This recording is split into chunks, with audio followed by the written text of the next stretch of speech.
Welcome back, travelers, to the Dragonleaf, the tea house where tales are told. This is part 2 of our party establishing themselves as adventurers within Amaranth. If you like the content, feel free to leave a like and a comment in the tip jar and subscribe to our weekly tales. Ring that bell. It helps out a lot. Like a lot. Thanks for listening, and without further ado, it is time to open up shop. Hey! Hello. There they are. Hello. Last time, Jojo, Matilda, and Vincent went to find Regis Swift, only to meet with an information broker that goes by the name Marcus, working at an inn within Mask's district. They arranged to find Regis and set off to the dungeon's interface office, and while within, the party were granted a new dungeon keeper, Sylvia Olea, to make official their family ties into the dungeon, and offer them aid wherever necessary, while offering a wealth of information into how the interface operates. At Sylvia's notice, the party took up several quests and inquired about a mule being directed to Pakka Tunity, a Lizalden mule, who joins them in their jaunt back home, as Vincent pays 5 silver pieces, and 1 copper, but we'll ignore that one, for the carriage ride. Vincent, where do you have the carriage drop you? Wait a second. We didn't agree on that copper piece. The person at the front's just like, yep, screw it. I don't want it anyway. Who likes copper, am I right? It's relatable. Vincent just like squints his eyes at him and he's just like, every penny matters. You should know that. Of course, who doesn't like copper, am I right? Relatable. Well, it's that way, and I point. Excellent.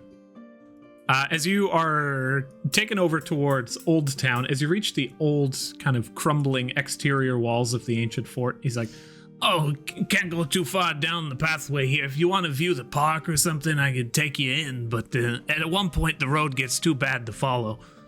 Where are we at, Adrian, on the map?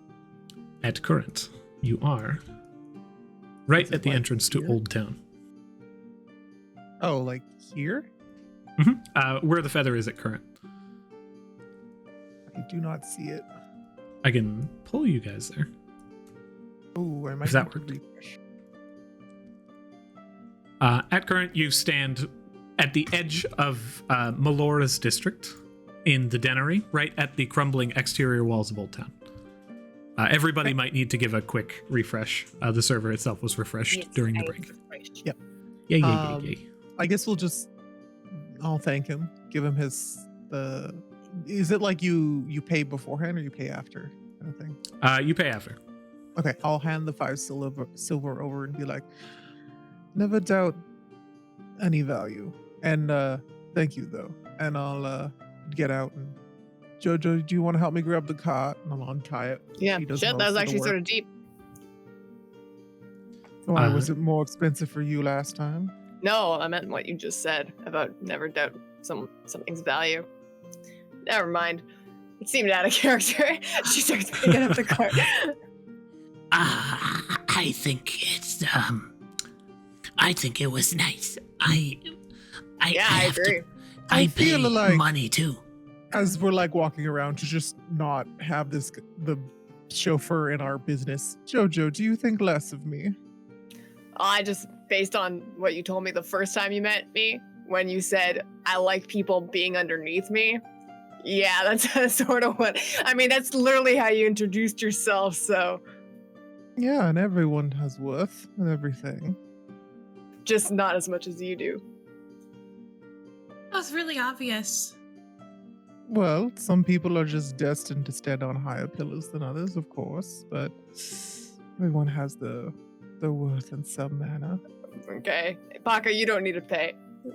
Pakka. Oh, Yeah, I okay. already paid, dear. Here, hop off the cart. Can you help us pull? Pulls off, grabs onto the pile of weaponry and various different assortments of goods that you guys had previously gone to sell, and just begins to push. Takes it up on himself. How is his packing capabilities so far? He's pushing the cart. It's moving. He's keeping it going. He doesn't seem to be struggling too bad. He's got these tiny little legs that he's extending as far as he possibly can, almost to the point of splits, and then just pulling them in. Yeah, Vincent's just watching him from. He'll let the cart go ahead of him and just kind of like stroll up. Once when I was a young little lesser boy, dancing in the sunlight, seeing all the sunlight. Just begins to sing as he moves through. Vincent is just like, Pakka, can you Oh yeah, on the wood sunlight just up 2 octaves and then that singing one. in the sunlight. Too Is that much, 2? dear. Yeah, no, How many octaves do I need? I see. Do you have any? Just keep doing what you're doing, love, and Vincent will walk further ahead now. Singing in the sun. Yeah, honestly, I'm pretty sure that is 2 octaves up. 2 octaves is a big difference. Oh. Well, Vincent would know better. Bianca does not. As you guys pass through the area, leaving the cart, you can take that would be 5 copper back, due to the fact that I calculated the entire route home, which you guys did not take a carriage for. It's a half an hour. Vincent will get there ahead of time and kind of like walk through the warble wall, and just sort of look around. Lava, see you around. The warble wall surrounds only the small cottage. Yeah. Okay. As you enter into the cottage, you do not. Lavos does not respond. Okay, I walk out of the warble wall and head over towards the manor. Alrighty. Are you walking ahead to get to Yeah. the manor before everyone else? As Vincent he seems quite eager for some reason. Can I see how off key I sing along with the He Pakka? seems even more eager now. So I'll actually have you guys roll group spotlight here. So Vincent, go ahead and roll, and Jojo and Matilda go ahead. All right, Jojo. At current, here's how we can handle this. If you choose to be like, I would like to roleplay me being at the manor, then we can just do a flashback for what Vincent wanted to do, as he was there a bit ahead of you guys. Yeah, sure. For sure. All right, so you arrive at the manor with the cart. Pakka's pulling it along, and Matilda, as you're singing along, go ahead and roll performance. Pakka will as well, with disadvantage. Hey, thank you. I just love the idea of like how bad am I singing? It just makes me happy. Okay, hold on. Performance normal. Ooh, Are you really proficient? fucking good. Are you proficient in performance? No, I'm not. So here's the thing. As someone who's not trained, it's very impressive. You're hitting harmonies and melodies that you did not expect yourself to be able to do. And as Pakka's singing, he's just like looking up at you. And it's just every time you look down at him, he's like, I do want to say it's very discordant. It's like those like creepy little girls in like a spooky house that are like singing like, ah, ah. Like it's like you're like it's beautiful, but I don't like it. let's sing happy birthday. Like, happy birthday. I'm pretty sure that's not right. No. No, straight up hell no. But so as you guys arrive with the cart and Pakka at the Old Town Manor, he looks upon the desiccation and destruction of the entire area and the just crumbling buildings in this vast open space. And he's like, You own all of this? I don't know actually. Oh, It's in the works, darling. wow. I don't know either. That makes both of us. and then you guys continue moving forward. Lavos. You guys continue in towards the manor. I've briefed him on this. Also, I told him not to vaporize the small lizard man. I like him. When? You didn't tell him that. This is about a half hour later. Vincent took off previously. Oh, I see, Yeah. I see. So Lavos and Vincent, you are rejoined as he's like, "Oh, how's it going? It seems to me like you did a pretty good job from what I was hearing." Yeah, we got the call to arms. This is Pakka, Tunity. Pakka Tunity. They're He doesn't like Tunities. yeah, no Tunities. Why'd you name yourself Tunities if you don't like them? That's how it works. I don't like Tunities. Oh, yeah. Vincent just kind of nods. I in would die Lavos' for this direction. creature. Yeah, see, I also thought We that, feel which is very why. much the same. You guys are all too weak, but I understand. Well, fuck you. Well, to be fair, if I die, I'm not actually gonna die, so it don't mean as much if any of you said it, but I know What is it that brought you back home? I wish we lived, like, in the middle of the city or something. It'd probably be a lot less work for you to get here. We should work on getting a courier service or something. Well, that was something we wanted to ask as well. We did inquire at the dungeon offices and stuff. We weren't sure if you wanted to give away our current position. It probably wouldn't be a good idea. Not right now, at least. Not until we've established ourselves with the royal family. That's good decision making you all did back there. I'm proud of you.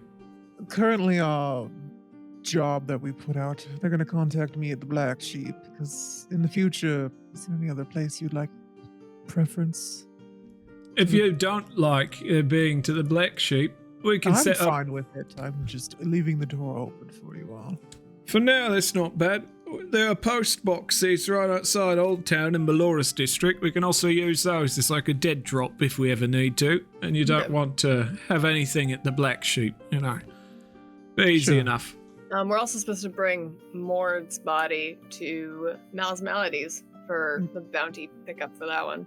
Are you able to just, like, move it? You said you could move things once in a while, right? Yeah.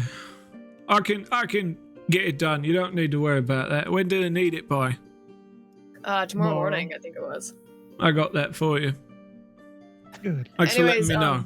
Pakka here is a mule, but no one seems to want to hire them because they're from the... They're not bonded either, so I don't really know if you'd call them a mule. I'm a mule. You're special, and he smiles down at him. He smiles so wide. Just... If you would have me, sir. He bows. Like, alright, yeah. You're saying we can lock in this little guy in our family, yeah? Is that what we want?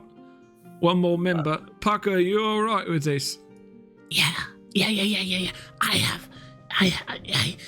have a family, and I need to be able to go back into the dungeon, and it's been so hard, and no one's letting me in. Right, yeah. I'll tell you what. Follow me. Rest of you. Wait out here for a minute, alright?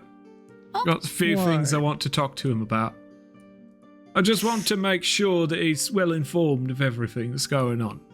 Can I insight check that? Mm-hmm. Inciting never works with you. You never know. There's a certain threshold that you roll that I do not need to roll. You can't tell anything from a brick wall. Well, you two have fun. How long is this going to take, lovers? It depends on him. Shouldn't be too long, I don't think. But Pakka, come on. Let me show you the inside of the family home. They really kind of drill it home into you, yeah? Hey, do we have to wait like right here, or can we just walk around? Can we go in the house? I can call for you. Okay. Vincent will look over at the rest of the party and be like, so, after this endeavor is dealt with, what are your plans for this evening? Go back to Mass? Yeah, we have to go back to Mass District. Do we... I guess we'll head over to Marco's first and pay him. I'll add that to the bill again. He wants another 3 gold deposit for the rest of the information. And then hopefully we'll figure out where Reggie is and sell all our stuff. Yeah. After that, Vincent looks down at he opens his book and looks at the little notice for the entertainer. When is the date that he's supposed to perform? Thank you. You guys are currently on the first day of the second week of High Bloom. You are needed at night 2 days from today, on the 10th. Okay. I guess after that, we can split, or do you guys need anything? I don't know. I guess we'll find out then. I'm gonna check on our prisoners. Yeah. Jojo goes and prepares little sandwiches and pays our little prisoners a visit. Righty.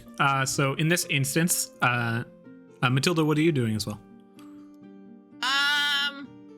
Matilda will be pretty much just I think she'll kind of like go around and look around at the garden and catalog all the things that we have that are that she knows that are salvageable for like ingredients and things. Are you proficient in nature? No, but I still think it's cool to try. Absolutely. Go ahead and roll investigation. If when you're doing that, Vincent would also like to just talk with you a little bit, so I'll wait till that's done. 13. You begin to move about the gardens, which mostly surround the central manor itself. However, the gardens extend a fair bit into the side lake, and as you stride around the corner of the lake, you can see that it's just been used as a garbage dump practically. It's just incredibly muck-filled and dirty. You're moving around. Most of the garden in that area has been destroyed due to this. The lake kind of pours in through this large trellis gate on the western wall of the fort. And as you circle around, you see various different buildings that have just crumbled with age and damage from various different wars. The gardens themselves in very poor state. Some plants you feel salvageable, most of them not. However, you have the beginnings of gardens. You have the soil is relatively fertile as well. And Vincent and Matilda, you find yourselves alone briefly. Matilda, darling, are you going to? Do you know how to get in contact with this Isaiah? Did he give you everything you needed? I think so. We need to figure out what spells we want. I thought we could talk about that together, and then I was gonna go to Avandra's. Do we know what spells he's capable of giving us? Is it unlimited? I don't know. He stated 2 first level spell slots. Oh, okay. You had convinced him with your stares. Well, he's in Avandra. We could just stop by. He asked us to. We could also do that. Okay. We'll keep that in the books for later. Awesome. How is the research with the torch bloom going? I'm found anything out? learning. They're very bored of me. That's what I've learned so far. They're very unimpressed. Can I insight check that? Because he has no idea what he means by that. 10. 10. It's pretty hard to discern, and it seems like even Matilda's having a hard time kind of establishing it into words. Well, I'm sure you'll do fine, and he'll give you like a smile, and his teeth are showing a little bit. Matilda, did you want to give anything on that insight check at all? It was a honest to goodness, like 100%, like honest. She does not understand the information she's gained from this plant. Cool. Alrighty. For now, we will cycle back a half hour and flash back to Vincent arriving at the manor before everybody else. You see Lavos kind of toiling on the second floor. He's like, I'll be right down. Closes the shutters. The front door opens. Right, yeah, he's wearing different clothing, like no longer in his coveralls, and he just throws a cloth off to the massive pile of garbage in the corner. You need to teach me how to do that sometime. Hey, it's about doorways. Yeah, I could probably teach you. It's a little higher level than you're capable of right now, but I'm here for you for sure. That's one I could offer you. Well, we got a couple things done today. We visited the office and put the notice in. The others will probably inform you of the more details. Also, we have company, so don't vaporize them or anything. All right, I don't typically kill people who come into just the area unless I know them. There's probably a few people I would vaporize, so it's a good idea to give me a heads up. I've changed my mind. Thank you. Also, Lavos, did you know what would happen if we went to the dungeon office and told everyone that you were a new god? I'm sure they'd be surprised. It's not something that's happened too frequently. As far as we're concerned, it hasn't happened since they were established. Yeah, you know what? I think that's all right. Adds a little bit of fame and infamy to the name, you know. I don't mind it. It's good to let them know that the underdogs are biting. Yeah, they don't mind the attention. But it makes me curious about you. Why did you wait so long? So long for oath to make a family. Yes. Make yourself known. Put your name out there. Well, there's been a lot happening. I've been here for quite some time, but I haven't really been here, right? I've been trapped in the deep ethereal. I've been kind of moving around. You were trapped there. Was it by something or someone? A little bit. Kind of a punishment of sorts. Yeah, wasn't much of a fan of that. Got a bit of a stick up my ass about it. Interesting. Well, if you want to share, I'm here to listen, but I won't pry too much. I think that's in time. One other thing. I know you talked before about, your desires for the dungeon, and you don't really care about what's at the top, and it's just elevating the underdogs and all that, but you can't expect me to stand here and accept the fact that you're not at least tempted by what's there. I've seen what power does to people. I got enough of it, honestly. I genuinely don't. Whatever's up there, I know what power can cost you. And I'd like to know. Like to know what's up there for sure. Curiosity got me going, but I don't want it. I want my family to have it. All that power talk you were mentioning, it doesn't have anything to do about the imprisonment in the Imperial, does it? Well, is my stick showing? It's got a bit of something to do with it, for sure. We'll talk another time then. It's a good idea. Here, I guess I can, while we wait, give you a couple of those lessons you paid for. I'm all ears. Begins to make his way back into the manor. As you enter in, you also see that it has been pretty much all cleaned out. The floors have begun to be fixed. The carpets have been emptied. It's like a giant open manor now, but still lots of destruction in the walls. Just the debris is gone. Do you want me to roll a performance check? Please do.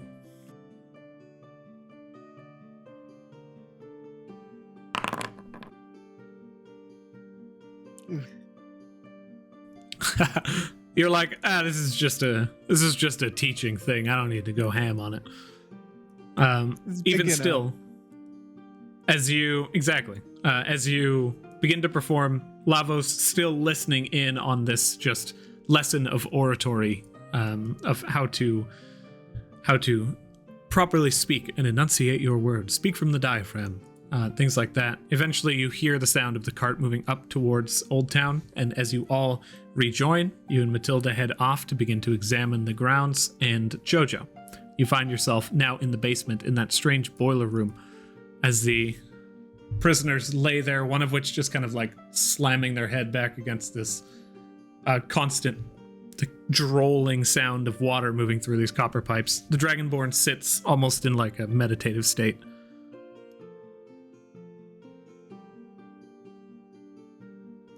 Oh, I cannot hear.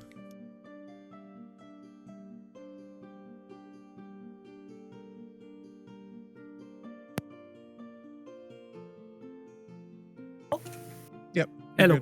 Oh, maybe I was pressing the OBS. Yeah, she opens the door. Hey, I got sandwiches. Here you go. She throws him each a sandwich. There's What not the enough fuck? food or anything. What the fuck is your plan with us? You realize that the rest of the lads will be back, right? Oh yeah, how much is that? They're awful fucking calm about it. You have Yeah, no I'm idea who you're dealing with, do you? Well, there was one. What was his fucking face? Delbert Chandler. Who the fuck is that? That's Mord. That's such a. You see all three of them, even the monk who's meditating, is like, I know, right? That's a dumb fucking name. Hey, No wonder we changed it. hey, be respectful. The third one pipes up. You're right, I shouldn't disrespect the dead. Hey, your fucking name's stupid. Leans back. You don't even... You see even the know Dragonborn opens their eyes as you say that and looks up towards you. The other ones didn't even clue in. It takes them like 5 seconds before they're just like, fucking, wait, what? And then eventually they're just like, he's dead. Maud's dead. Yeah. No. You're lying. And then the Dragonborn's just like, she can't lie. She has his hammer on her back. Oh, yeah. I just saw that. All three of them are Yeah, just I like, told them. fuck. But don't worry about that, because none of you guys have bounties. So you'll be free to go soon. I don't know. Our dad wants to do something with you first. I don't know. All three of them seem offended at that. No bounties. No, nothing. None at all. I'm curious, though, why a member of Kalmvor's family seems to be running with this group. Seems sort of against the law. Closes his eyes. That doesn't matter very much. To Kalmvor? Well, I didn't say that. I Just don't, continues evading your questions. it doesn't really matter to me either. So, yeah, here's your fucking sandwiches. You throw- Yeah. As they look up towards you, they're just like, they look towards each other. They look back at you and they're just like, you paying? Paying, what am I, paying what? Paying for information? Fucking Maud's dead. We got no boss anymore. So you paying? What are we paying? I don't know, for what? I don't know, I'll talk to my god. What do you want done? Well, we need to fix up this place. I don't know, I'll talk to my god and see what he's... Yeah, I'll see. Can I do an insight check on these guys? Absolutely. Go ahead and roll insight.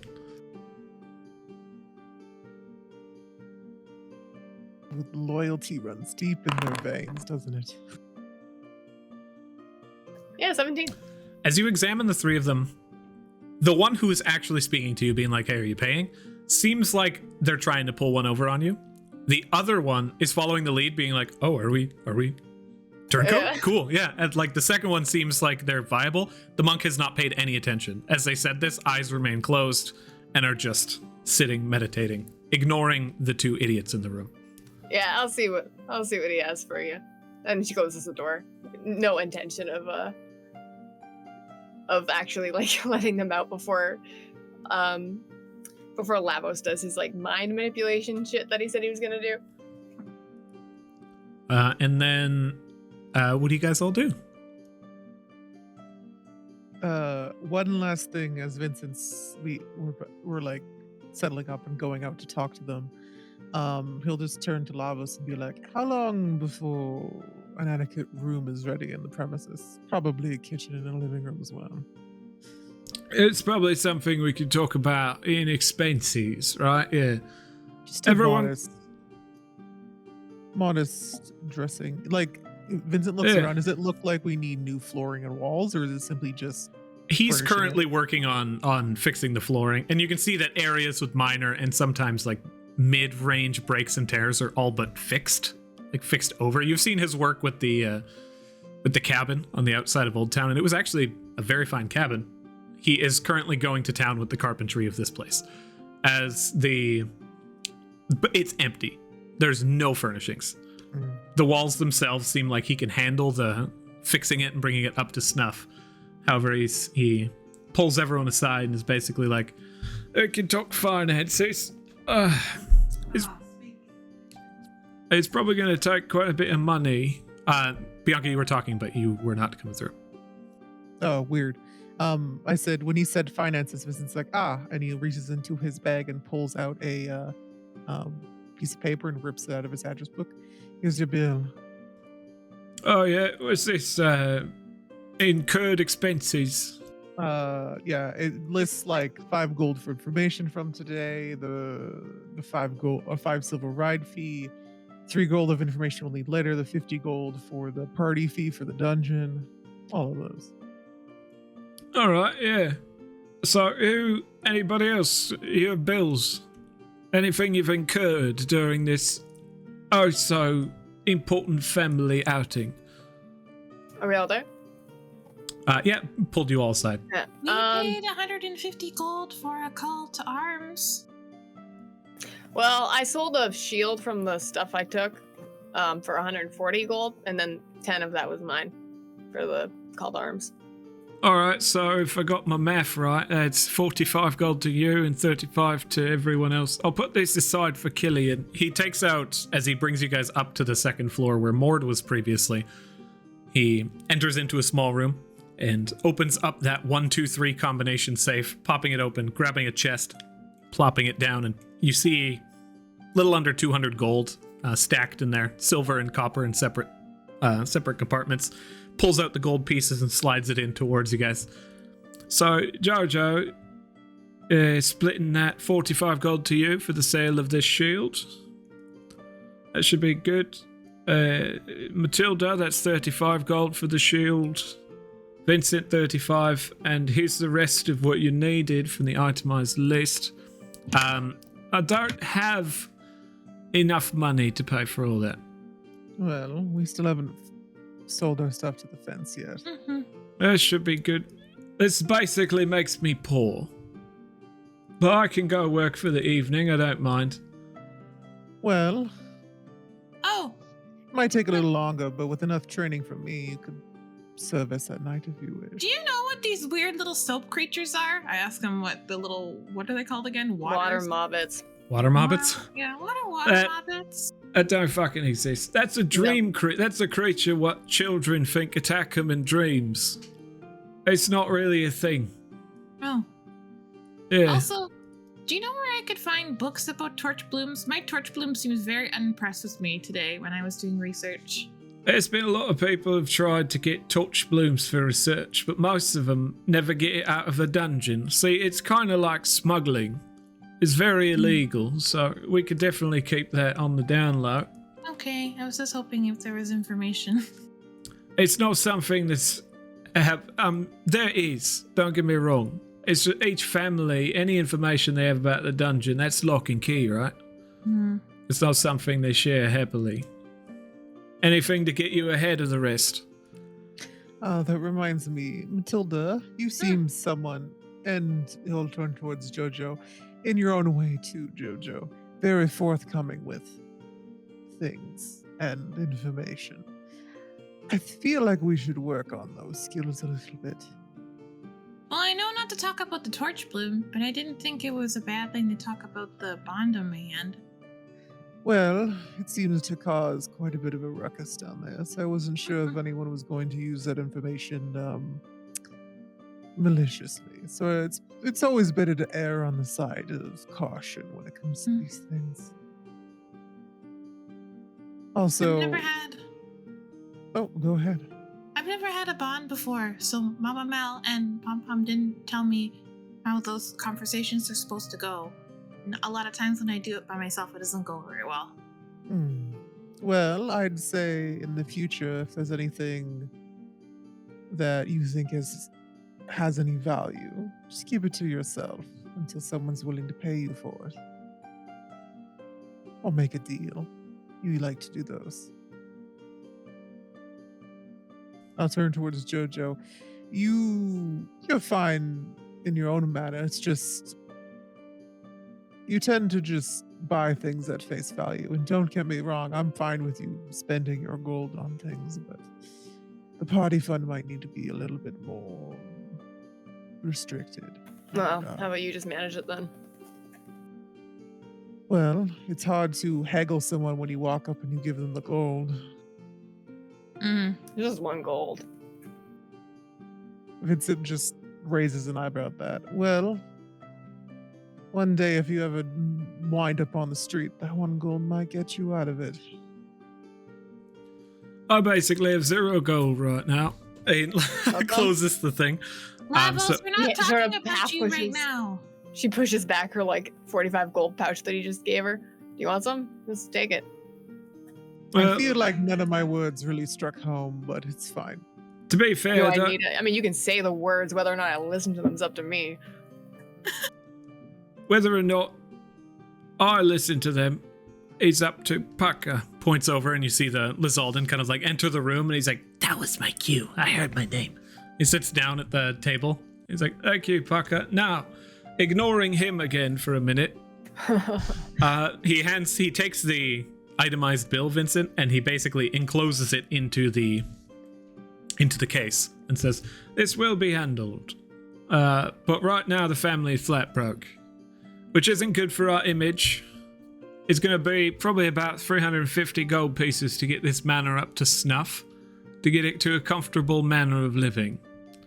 So that will come from quests and dungeon delves. The family gets a little bit of a cut from every bit of loot that you have when it goes into the dungeon, and that's all handled by the interface office. How was your trip to the office? Do you get what you needed? Yeah, there's actually speaking of quests, there's this one by the Akadi family about the water mobbits eating all the soap. Which sounds like bullshit. I know. Yeah, but, this is gonna be great. Just go and token whatever that guy's smoking, and you're good. The reward's like, what was it, like 15 platinum per diver, and then also 2 favors from the Akadi family. All right, yeah, I think we struck gold right away. I'm a little hesitant. The amount of gold they're offering doesn't really add up for this. They said, And It could either be really good or it could be really bad. they said it was because that thing's been up for 4 months, that they've had to keep increasing the reward.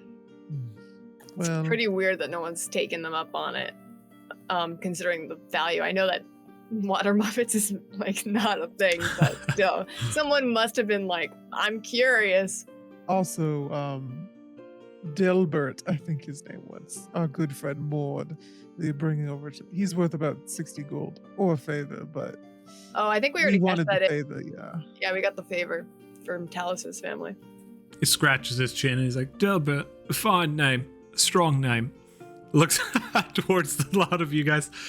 Hey, it's like royalty name. Yeah, Hey, like that- Kelly. Maybe like 500 years ago. Turns towards, Vincent will look towards Pakka. Pakka, since you're here, I'm assuming you joined the family. Before that, Candace, I'm sorry, not Candace. Jojo, go ahead and roll insight.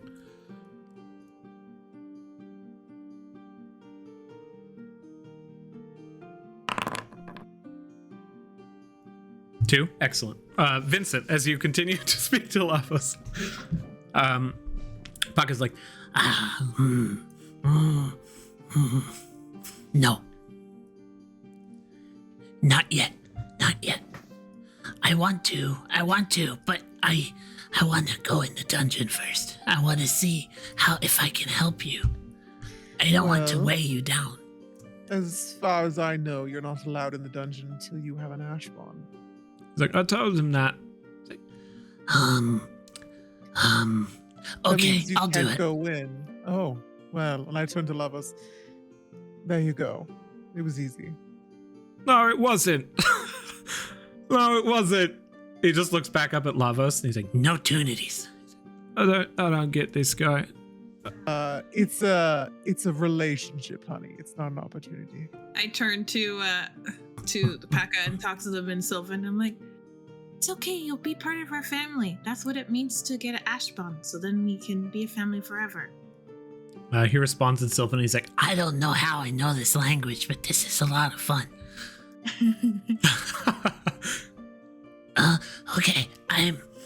Okay, okay. How do I do this? like Oh, you just Jester- need. Oh, never mind. Apparently, Vincent's gonna fucking do it, isn't he? Go ahead, Vincent. Offer the Ashbond. And he just stares towards you for a second. I was describing Vincent's action. He didn't say anything. I'm just kidding. He just gestures out loud. Vincent orates his movements. Of course he does. Lavos metagamingly says, and then Lavos takes your hand. No, he reaches over. He grabs onto Pakka's hands and he looks up at him. He says, think about what matters most to you, Pakka. Hold on to that. It's gonna hurt, lad. I don't know how strong you are right now, but we'll see how it is. Everyone keep him occupied, right? This guy's little. I'm worried about him. They have what is- little babies, Lavos.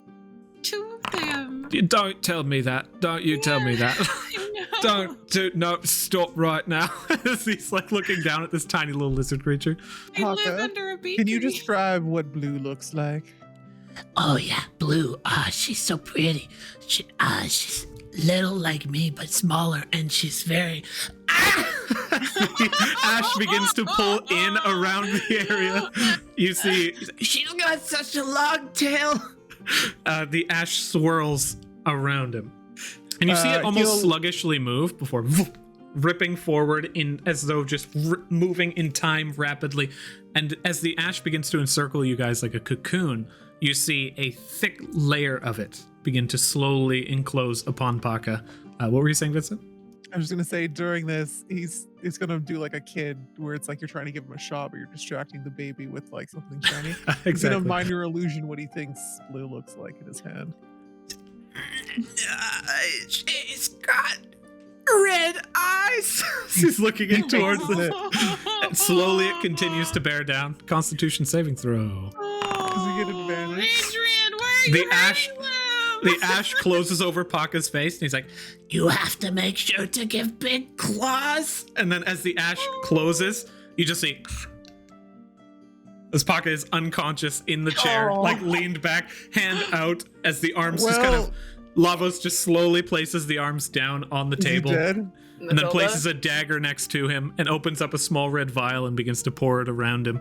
He's like, sorry, force the habit. Begins to put everything away. He's fine. He's alive. Okay. As far it as was I hit know- or miss.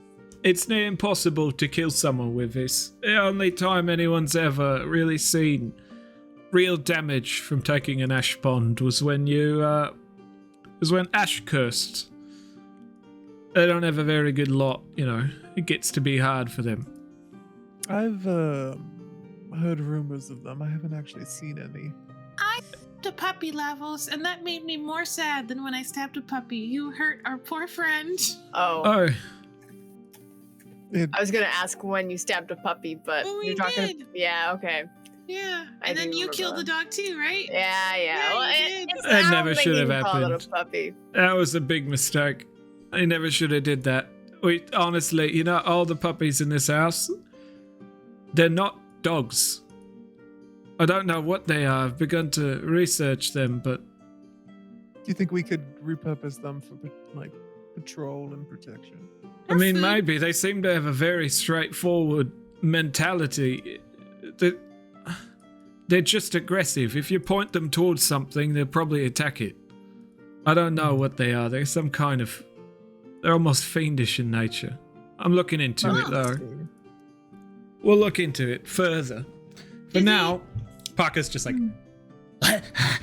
And she has big claws as well. Did I say that part? Yeah. You did look, and he'll minor illusion all of his additions. He just coughs and blood spatters across the table, and he's like... Dead. hits the side of the table. His arms like flop over, and it's just dramatically. You can see he like reaches forward and quickly undoes one of his backpack flaps, and it falls off, and the backpack flops, and he slowly falls off the desk. Vincent gives him a little clap. That was a lovely performance. me Is he see. falling off the desk? You're just gonna try and catch it. Roll dexterity. It was a 9 performance.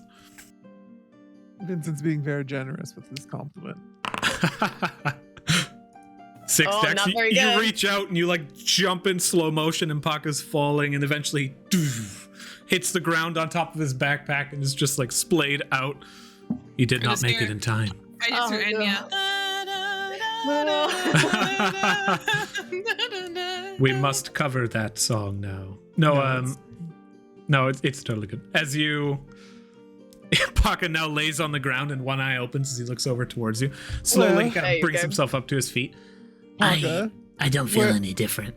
where did you look to Lavos? Where did he want his tattoo? Or his mark? Pakka, let's see your hand. Pakka raises his hand, has one open and one closed. I don't see it. Now they're both open. Can you show us You both don't of want your to show open us? hands? It's fine if you don't show us. Slowly peeks it open. You see the bond. The bond of the show my Lavos family. hands. What color Uh, is it? It is a green bond. Aw. Oh. I The show The mark of the mine. guardian. We both have hemp bonds in our hands. He reaches forward and places this tiny little palm in yours. Adrian, you gotta stop. No, Lavos is it a just mule like, bond or right, is yeah. it like an adventure bond? As you guys look at it, this is the interesting thing because actually investigating the bond as you look at it, your own bonds, you can feel a faint tingle.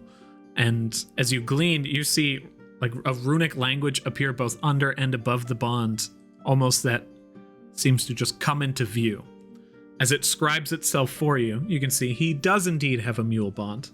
It does not give you a level, it just gives you rank 1, which is very different from what you can see. It also does not give you statistics, which you have heard is a thing that you get with diver bonds.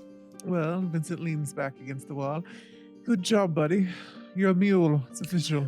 I was before, that's why I don't feel any different. I'm the best. You don't really? I turn to Lavos. What abilities do mules usually get under rank 1? This little lad, we got to help him as he continues wiping away some of the tears. This guy, he needs us way more than we need him. Just being honest, little man. As a bond, the mule allows you. He's a pack mule specifically. You got 2 kinds of mules. You got pack mule and you got step lightly. He's a pack mule, means he can carry a lot. The first thing you're going to notice is that he's got 500 pounds of carry capacity, this little guy, and he smacks him on the back. You can fit so many swords in this little guy right here. You don't even know. But as Curious at this logic and not really understanding it, goes over and he's Yeah. going to take a dagger off So his many hip and just swords. like not like candle side down, just touch it to him and see if it phases into his body like some sort of extra dimensional space. you just see, actually roll perception.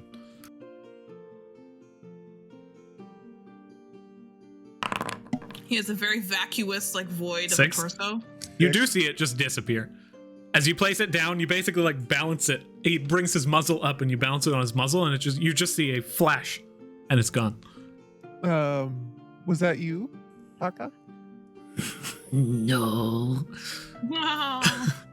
Okay, well, can I have that back, please? It's in his hand. He hands it to you. Good boy. He takes it. I'm gonna get so much faster. I'm gonna be so quick. So, just so you know, getting that mark is what gave you the ability to do that. I think I could always do it. I just never tried. I'm sure, darling. Yeah. Well, Dungeon. He runs out the door. Lavos is like, no, wait at the front door. Jojo, go ahead. We can't hear you. We're back. Whoa, radical. Pizza. As you guys look onwards towards everything that's happening, which is like the words that I say that are my bread and butter. Sicky narnar, bruh. Bruh. what did Jojo want to do? Oh, you know what? I don't remember fucking at all. Jojo, let me tell Well- you were getting ready to play a sick riff, and like I was waiting for it. No, I believe it was just something I was just gonna tell. I was gonna try and tell Pakka to grab the stuff from the cart and join us on our mask district mission. Sure. Beat As you- Regis. As you look out the window, you can see he's already kind of like holding onto the cart, and he's beginning to run circles around the front. Vincent will walk out. Are you gonna come, Pakka? Jojo sent out the offer. I am going to come with you. At night, I have to go check on my little guys. That's when we would need you. Oh. It's fine. It's I okay. can bring the cart. No, I can be helpful. I'll join you. It's not. Bring I'll them. go now. Bring them. No, don't no, bring no. don't bring the babies to mass. I Oh. know they're so hard to keep track of more than one. Pakka, you said your place was south. We're as far south as you can get. Is Oh, it on this the way is- we can stop by? This is too south. This is many south. I'm not this many south. We can go to your place on the way. Maybe you can let the baker know that you're going to be out this evening. See if they can babysit. Oh, okay. It's the Sun Road Bakery. Come on. He just grabs onto the cart and begins to run. Would Lavos it be looks. more advised to put that stuff in your inventory? It's fine. And Vincent just continues walking. You just hear him as he makes his way down. He's fucking fast. You would not have expected. As soon as he starts to run, it's just like, no. Stuff starts to fall out of the cart, and he stops and big circles around, scoops it up from the ground, and begins to rush offwards. He's just like, This is always how fast I was. as he disappears into the distance. I look toward the rest of the party. I'm like, we're probably going to have to keep him on some sort of leash in the dungeon, or he'll be eaten very quickly. We'll teach him how to heal. So you guys leave the manor as Lavos looks onward towards you. He's like, I still want to talk a little bit, but we can do that when you come back. Be safe out there. Lavos, I did have a quick question. Do you have any way of sending a package so no one will know it's from you? Yeah, I could do that. Oh, really? Yeah, rely on me. If you got something you want done, I might be able to help you with it. Even if it's slightly threatening with a severed finger. Oh, it's like a normal day for me. Okay, perfect. I have something for you to do for me later. Thank you. Of course. I'll tell you what, back to carpentry. He just closes the door and you can hear banging on the second floor far end. Okay. Well, shall we go? Vincent starts strolling down. And then you go. As you traverse back down, the time's getting into close to the evening now. As you guys make your way through the city several times, you are exhausted. This is a good, several hours of walking throughout We this would have day. definitely gotten another car. Another carriage, another 5 silver. Okay. This one is not family funds. Because they're broke. I can pay for this one. Okay, if Matilda just pays for it, then Vincent won't make a fuss. Yes, I pay. Let me go ahead and find it. Pay. Let me go take my money out of my wallet. Inventory. You all find yourselves at the Sun Road Bakery, which is coincidentally along the Sun Road, as you would believe it. Moving through the dennery, the just packed, stone-laden city streets. Once again, this just very wealthy district, filled with guards. You see nightly orders moving in marches throughout the city streets. Guards all over the place, various different families and bonds speaking to each other. You can see the large festivals that are just being torn down. You see imperial flags all throughout the city of the Dianthian Empire far to the west. And as you approach the Sun Road Bakery, Pakka pulling the cart approaches the front, and there's a older man, portly, big beard, balding on the top, wearing a baker's apron with a big smile on his face. And Pakka's like, I joined the family and I'm gonna go into the dungeon. I need to see my kids. Hey, he's like, hello, how are you? good. Pakka joined the family, did he? Yeah. Here's my rent. And he pulls out a sack of gold and hands it over to him. Thank you. Puts it in the back of his apron. How much gold did that look like in the sack? Roll money. Go ahead and roll perception for this.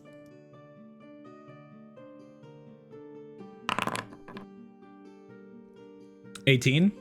I mean, it's a small sack, but it seemed pretty hefty. Maybe 50 gold plus. I look towards. How much rent was that? Pakka? Come on in.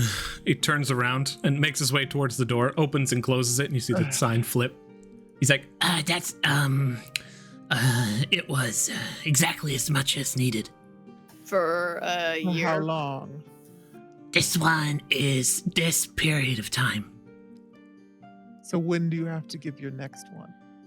During the next period of time. Okay. he begins to move around to the back side of the bakery where you see Vincent's a small gonna window go- leading into the basement. He just opens that window by unlatching it and begins to crawl in. Yeah, as Pakka does that, Vincent's gonna eye this man up. Is he human or is he? He has fled into the interior of the bakery and flipped the sign to closed. Vincent will stroll forward and try. Does it seem like he had time to lock the door? You try the door? Yeah. Locked. Pakka, you can always move in to the family home. You hear him. Marvelous could look after the kids. That'd be cute. You hear him on the inside of this basement as you approach the small window and you begin to speak to him through it. You see that it basically leads into an underground section cut down and borne out of the ground underneath the bakery.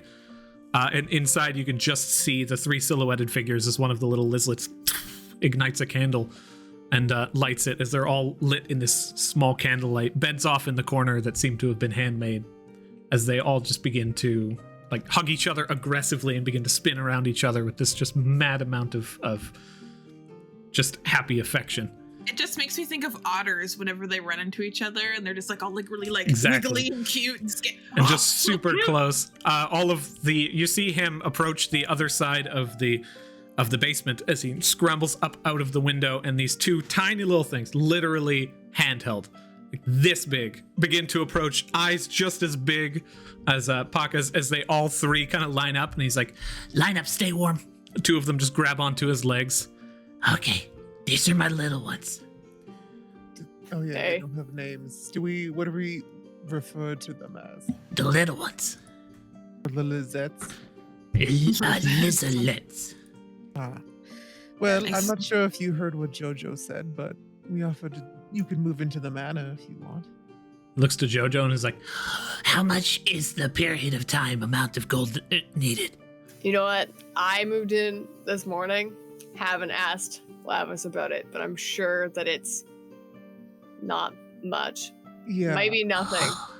As maybe much as I nothing. want to hand it to that man, he did a good job.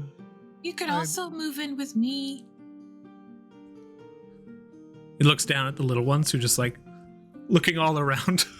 And They they're just have their own uh-huh. room. they look up towards him and they're just waiting for a decision. And you can see this look in his face as he's like,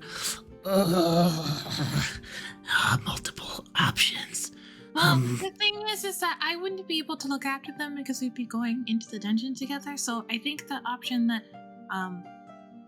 Jojo offered would offer more childcare, but we could also drop off the little ones at my Pom Pom's house, because Pom Pom speaks Sylvan like I do, and you will be able to talk with them in the special weird fairy language. And I was like, we can talk like this together all the time, because they also, and I was speaking in Sylvan to them in the last sentence. he looks towards the little ones and they just kind of let out this shrill squeak as he just begins to nod. They don't know how to speak common yet. I'll move in with the family, and the kids will come too. I quit. Yells out into the open air. He's like, Well, I'd say go grab your stuff, but I'm pretty sure you can pick it all up, can't you? Watch this. and he goes into the downstairs and just picks up a bed and just throws it on the top of his backpack. It's this large, it looks like a planter box basically with a mattress on it, and he grabs some rope from his pack and just wraps it around himself in this just 3 to 4 seconds and just tries to exit, hits the window, and it's boom, slams into the window, completely unable to exit. And he's like, I'll plan this better. I look towards Jojo and it's like, I'm usually not invested in these things, but if we want to get back at this man, now's a better time than any. How do you want? I don't know. I could scam if you want. I simply just need you to leverage the door open. You want me to break down the door? Sure, if you want to. What does this look like a fancy establishment, or is it pretty in the rundown poor area? it's quite nice. There virtually is no rundown part of the Deanery. It's one of the, other than the district of Joaquin, the goddess of commerce, it's one of the richest in the city. It's busy around us right now. It is. As much as I want to, I fucking hate these greedy fucking bastards. Knowing when to get payback is half the battle. You can tell Mama Mal and Pom Pom to do some mean things. Don't be mean. Oh, They're very nice. They let us stay when no one else would. Well- We had a roof and stone walls. Darling, we need to speak. And I just gesture for him to come over while we walk. We'll let this go for now, I guess. And he'll continue walk. So, to put this in basic terms, and he'll smile down at the Pakka. That man, although he was doing you a service, wasn't being nice. He was using you. Tunities. Yeah. Yeah, as a Tunity. It's not right to not. He still helped us. I'm gonna say thank you. And then you see the two heads of the lizards just pop out from behind his leg as they stare up towards you. And as they turn and leave, they all of their cover is gone as their father walks over towards the doorway and writes a handwritten note of thank you before just boom, slamming it on the front of the door. And then I it wanna just kind turn of back. slips off. To the other two while he's doing that and be like, that poor little bud is not going to survive in our family very long. This is so sad. They're just staring up at you, not understanding your words, but just It's No, to Matilda and Jojo, I say that. we're a family of underdogs, so I think he'll do just fine. He Because we thanks won't. his abuser. Life's gonna be hard for him. That's why it's good to have people around you that will fuck over the people that do that to you. he slides into frame and he's like, I have returned. Okay, well, let's get going. Okay. No opportunities in this direction, just family. No Tunities. makes his way back towards the main area of the dennery. And you guys are now heading towards Regis in the... Yeah. Or Mark- not Regis, rather than Marcus. Should we send Pakka and his children back to Old Town? Yeah, they'll be fine. Pakka keeps, he just allows... He opens the door back again and is like, Go inside, little ones. We're gonna be moving soon. and then the two just kind of scramble back in, and he closes the door and just latches it closed and locks it. Oh, to the bakery. He's leaving them there. Yeah, it's more of a window. It's not really a door, but... Okay. As he moves strolling down the city streets with you guys, smile still yet on his face, you return to the Chariot Dreams Inn, where as the day turns to night, you all look onward as the sun sets upon the city. And now, in Mask's district, those purple rooftops all but blend into the night to the point where the entire area seems devoid of light, save for the faint torch light, which I will now bring in. You all find yourselves here, and as the sun sets, the Chariot Dreams Inn is now alight. You enter into the dingy exterior to find the fine interior, and Marcus, yes, it is good to see you. Come. I have some information for you. I was hoping you would return. It didn't seem like you were going to previously. Whatever gave you that idea, darling? I said an hour or two, and it was several. 7, 8, maybe. We got busy. Oh, such is the life. He hands Yes, him we're the very 3 busy gold. people. Can you let us know where he is? Certainly. He takes a small slip. He says, "You will be in room 3," and he hands you a just a slip. Thank you. You work better than expected. Gives you a wink. If you need anything else, I will be. I'm actually off for the evening, but anybody else in the establishment would be able to help you. I will be here typically in the mornings and the afternoons. And he just nods, looks back to the rest of the party. Room 3, I guess. Mm-hmm. Cheers. And he begins to pack up his own stuff. You take the slip, you pop it open, you go up towards the room, taking the key on the bottom of the slip, you open the door, and on the inside, you find a folder inset on a small desk in the corner, one large bed. It's actually a really nice looking inn room for what you've seen.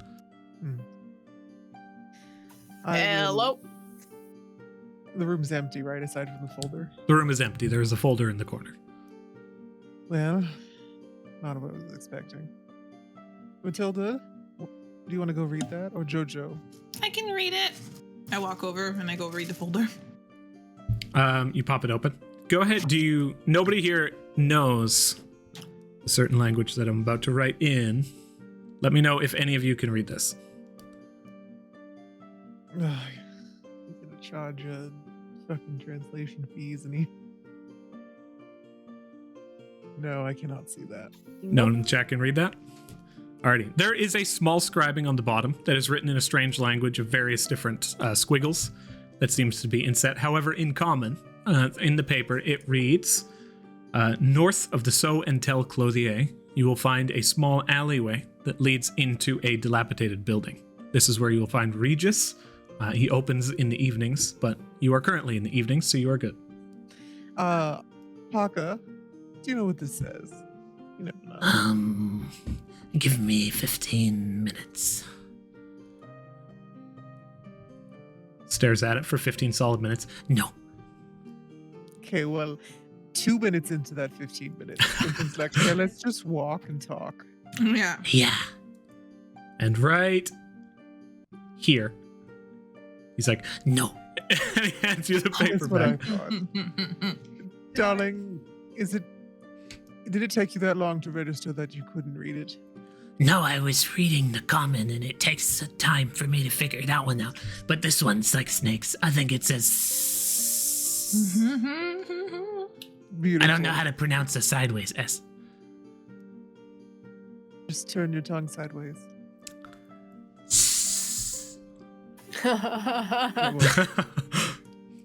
You find your way through the just destroyed and, well, not destroyed so much as just very, very odd city streets among the basements and the open walls. You pass by someone's open living room and you look over and you see them currently eating dinner as there's just no side wall. It feels as though you've passed through someone's house down a main alleyway. You can see various different multi-leveled homes with bridges interconnecting them, and it's a labyrinth.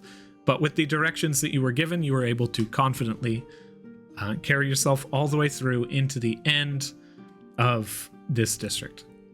And as you come upon this this area, you begin to scour around. You see the Sow and Tel Clothier, and you begin to move to the north. However, there's less people around this area, right? Now that you are here, looking around, go ahead and roll perception for me. Yeah. Can I help? No, we have things we want to sell. They could jump us. I want to help. You absolutely may. Do you have you can all roll persuasion or perception on this one for sure. But I think I am proficient in anyway. 16. Yeah, I am. But I will roll perception. That's a 20 for me. 2016-11. As you glance around looking for people within the area, you see that, once again, those bridges up top, people just standing on them, staring down as you pass. Some people just smoking a pipe over top of you, just letting the pipe hitting the ashes as they fall out into the ground. People showing up and grabbing cloth that they just throw over someone else's balcony who looks over towards them and is like, eh.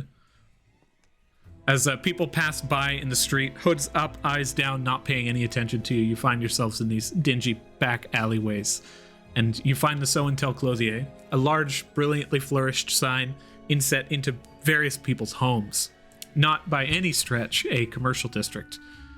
And as you look to the north, where there is to be a pathway to take, you find a very thin catwalk with steps leading down, down, down, down.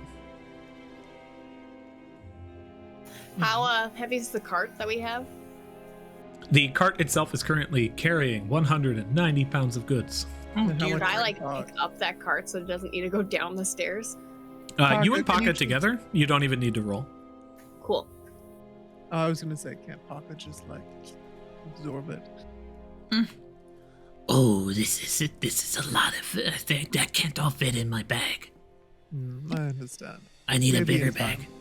Yeah. But you look over and this like large beefy half-orc's like, all right, I got this side. And Pakka's just like, hup, picks up one end of the cart and just begins to move their way. You begin to descend the steps as the light continues to dim around you. Did it turn daytime again? Yeah. Interesting. It was back when you were describing it being night, it turned day. Game's like, nah, homie. You don't know what you're talking about. Look at all that daytime. As the night bears around you once more, you find yourselves down at the base of this alley that slowly begins to open up into a 15 or 20 foot area. And as it continues through, you begin to look at the foundations of buildings rather than the buildings themselves. And as you stare up, they almost seem to bend inwards to take some of that light from the very visibility of this area around you. You hear faint footsteps behind, but as you glance back and attempt to see the people who are passing through, they seem to pay you no mind and continue along their way.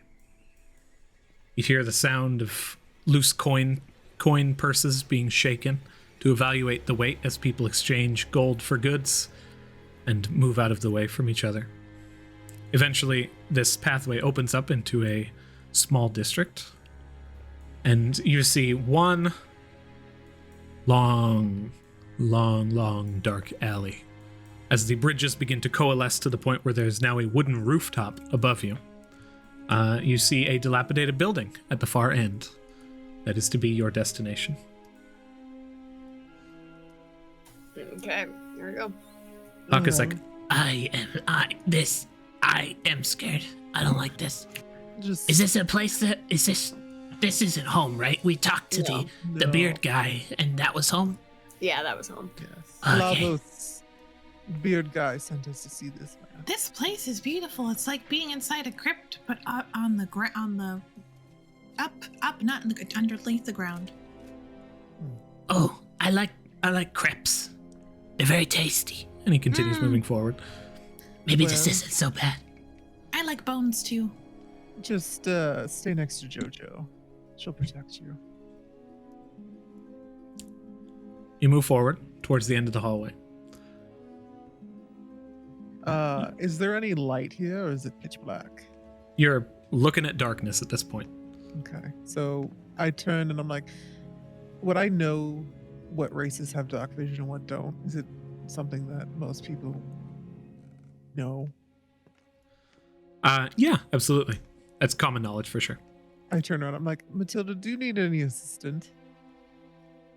I mean, I'm used to being in dark places because I think Mama Mel and Papa forget I can't see in the dark sometimes, but I'm used to it. Okay. Well, let me know if you wish to see, and he'll keep walking. Can you Okay. see, Pakka? I can see. Okay. You can hold my hand. I found So most cute. of the monstrous races from the dungeon are able to see. I picture it pretty dark in there on some levels. Oh yeah, in the Bloodgate village, I spent so much time underground and just finding things. It was fun. We'll talk later, sweetie. I didn't even factor in the fact that you could give us information. Yeah. Now. As you guys continue moving forward, you slam into something solid that you do not see in front of you. Oof! So Kruth's illusions. And Ouch. he's gonna feel the wall that he just hit. You know, You it's reach rude. forward. You begin to touch this invisible thing in front of you. As you do, roll a dexterity saving throw. The illusion itself gives way, and what you see to be just a view of the distance into this Oh. dilapidated room in the I base, was not expecting that. claws come out through as the vision of this just cloth that is draped in front of you begins to speckle out of your view. The rest of you see these claws tear forward through that just cloth cover and impale into the two hands that you have placed down, attempting to restrain you to the spot.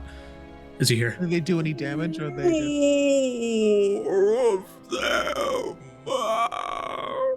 you take 6 points of piercing damage.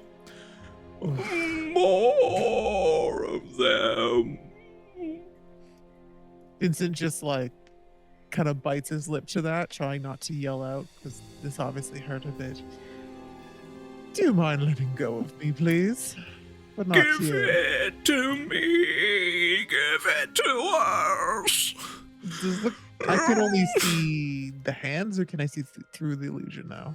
Pakka's backing up and is like, Are these bones?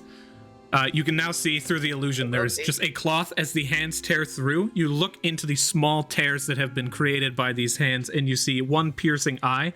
The eyelid, one translucent eyelid closes down, another to the side, before a human-like, almost reptilian skin closes and opens. All of them flicker open once more, slotted eyes staring at you.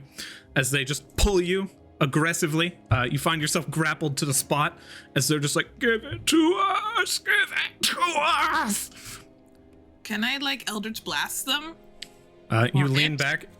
Currently, you can see the hands. Go ahead and make an attack roll. But as you do, everybody go ahead and roll initiative. I was like, what is this thing? You find yourselves in the dark. No combat activated. You find yourself in the dark of night. You hear a voice from above in the distance. Yeah, if you just take care of them quickly, you will get more of it. It's no problem. I tell you this now, it's just make sure that there's something left of them this time. Oh. Marcus, what do you think we are walking around? That's not my name. I understand that. You've already established that. Don't use such disgusting words with me, please. Marcus had to go. Yeah, fuck. I didn't lie to you. Your destination is right there. It's just that I am also here, unfortunately. Are you telling me you did this so you could get a couple scrap swords? Oh, I don't need to tell you anything. He takes 2 vials that you see in the distance, Vincent. Pakka looks onward and sees this. As he throws them, they just clatter on top, and you hear the sound of glass hitting metal as this sheet begins to pull back as Marcus pulls down on a lever and pulley. Ripping it back, you see 2 monstrous, just monstrosities that look as though they used to be human beings. 2 creatures moving as one, both of which speak in this discordant tone. Each one holding onto this just tiny little disgusting dripping sack where you can hear on the inside. They looking towards you. You see the front gate unlock, and he says, kill them and I'll give you all that you can drink. And now we will take our 15-minute break. We come back. You see these creatures stand just distended with these massive bulbous shoulders on one side, one arm grossly out of proportion. You can see the muscles split and control into various different parts of the arm as they scramble aggressively up into the top of the cage, desperate to get to those vials. They look towards you, and as the source of more of whatever lies within these vials, staring you down, we begin this combat.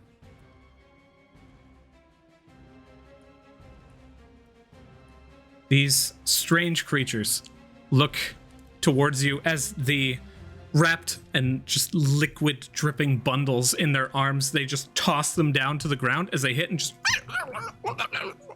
as they slowly begin to lift up. You see just leech-like tiny little humanoid figures of bulbous flesh, just mouths of just grasping humanoid and monstrous fanged teeth as they slowly begin to just mindlessly move in towards you. Jojo, one of these takes a bite towards you, and Vincent, one towards you.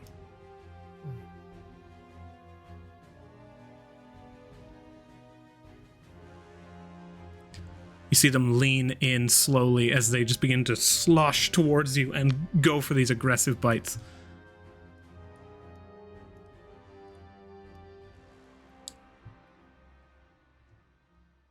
Vincent, being held back, you attempt to move out of the way as one of them just latches onto your leg and begins to attempt to drain this just blood from your body. Go ahead and roll a Constitution saving throw for me.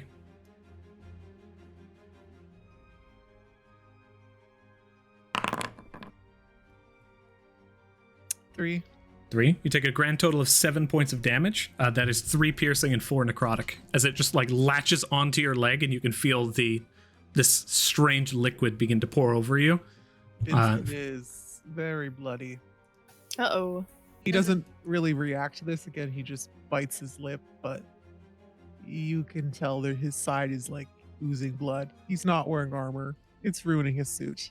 He's mightily perturbed. So this is a good instance to show you how mules work. Pakka currently has the ability to handle item interactions for you guys and or offer you items that he has currently on him. Right now, he has the entire stash behind him. And as he's looking in towards you guys, if you're like, I need my dagger, it'll just be like, Pakka can throw it in your hand and get out without incurring a tax opportunity. Is there anything that any of you need drawn or done for you or to you right now that would help you out on Pakka's turn? Can he completely dress Vincent in armor? He can equip a shield to Vincent. Oh, that would be worse. And he would need. I'm assuming you can't just throw any old armor unless it's magical. And even then, it would need to be attuned to fit to you. Cool. I wouldn't mind a dagger.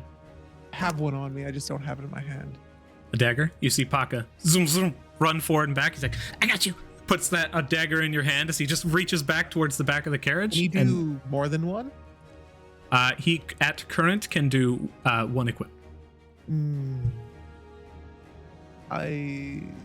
Would you choose something other than dagger? Yes. What do you choose? Torch in Matilda's hand. Torch in Matilda's hand? Lit torch? Yeah. Matilda, you find yourself immediately, as you're just looking on, attempting to find vision towards this. You cannot currently see in the dark, correct? No, I can't see. You feel comfortable with the dark, but at current, as you can hear all of this going on, you find yourself a little bit freaked out as the light you hear around you, and you get 40 feet of dim light, 20 feet of bright, as you look down in your hand and you just see a torch there. These creatures come into full view, immediately attempting to hide themselves from the light. And Pakka's just like, I am backing up. I do not want to be close. If you guys need something, I'm here. Don't be afraid. Pakka's here with you. So he begins to call out into the open air. Matilda, you are up. Okay, I notice the light's on, but I see that Vincent is visibly bleeding, so I'm going to... There's a huge hole in his side. Yeah, I'm going to... He's like leech things, gouged a huge chunk out of him. Okay, hold on, I'm gonna... No, it's... How do you target someone again? Alt left click. Oh, just, yeah. Left. Ah, okay. I'm going to healing light...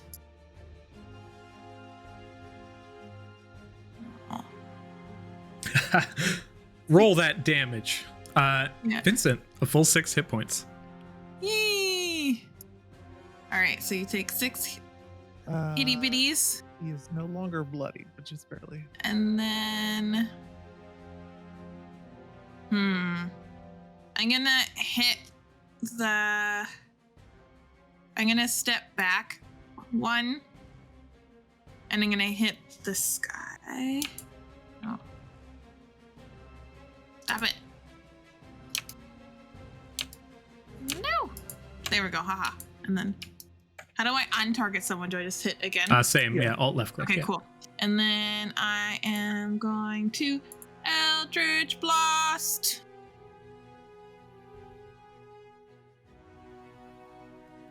Oh my god. Go ahead and roll damage. Very good. Nice.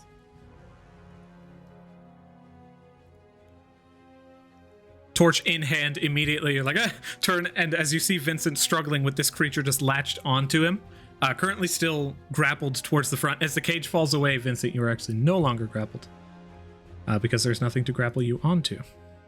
And I as thought these, it was like this guy grappling me or something. your failed check. Nope. They had you pinned to the cage itself. As the cage fell away, they were scrambling up for the vials on top and had let go of you. As you look on towards this Matilda, you rush him full of healing light, shuffle yourself off to the side, and just shoot that just energy, that burst of energy towards this creature, slamming it with this damage. 5 total. Yep. You see, as you just slam into it with this crackling eldritch energy, it pours through its body and it just begins to moving back in this just pathetic display. It attempts to bring itself back onto these very small nubs that it treats as legs and just begins to mindlessly move in towards Vincent once more. Okay. So There's one thing I don't understand in this scenario. I'm not surrounded. There's a cage between us. Like, I'm confused. There was a cage in front. It's fallen away. It's on the ground now. Yeah. There is no problems there. Cool. The person who was standing above you and behind the cage, who had thrown the vials onto it previously, had pulled it away, and the cloth ripped away revealed these creatures. The cage itself fell away, and now they are free, with you guys at the end of this alleyway. Mm-hmm. So, Matilda, is that the end of your turn? Yeah, it is the end of my turn. The creatures begin. You see this one pick up this small creature in front and just throws it down towards you, Matilda. Oh, God. As it just lobs this creature, it just slams into the ground and slowly begins to right itself as it inches towards you. And then this one, Vincent, goes to take a hefty slam attack with meaty fist against you.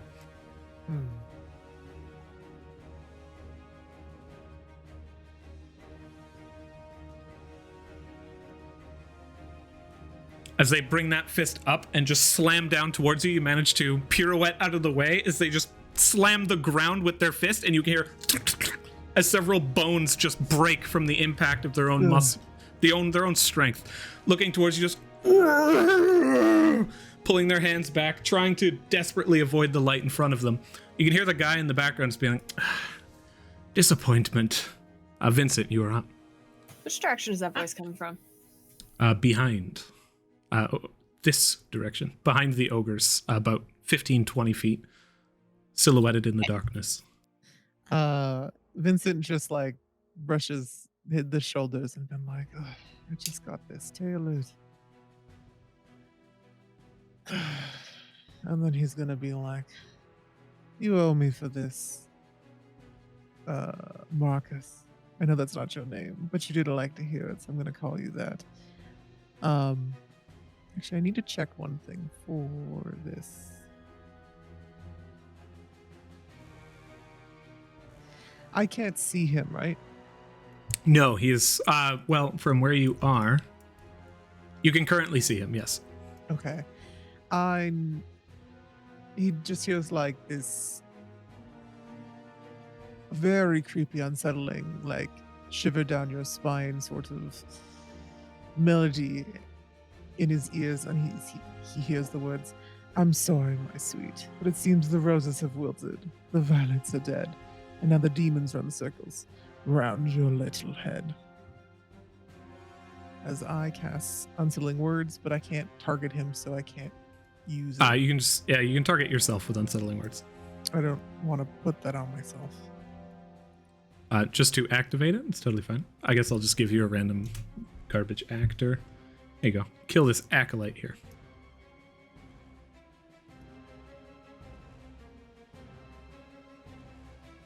So he is -3 to his next save, and then I need him to roll a wisdom saving throw as I cast Dissonant Whispers on him.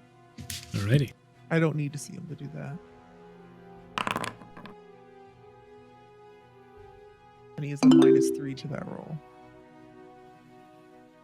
That is not great. Actually, I'll just leave this acolyte here for you guys to target.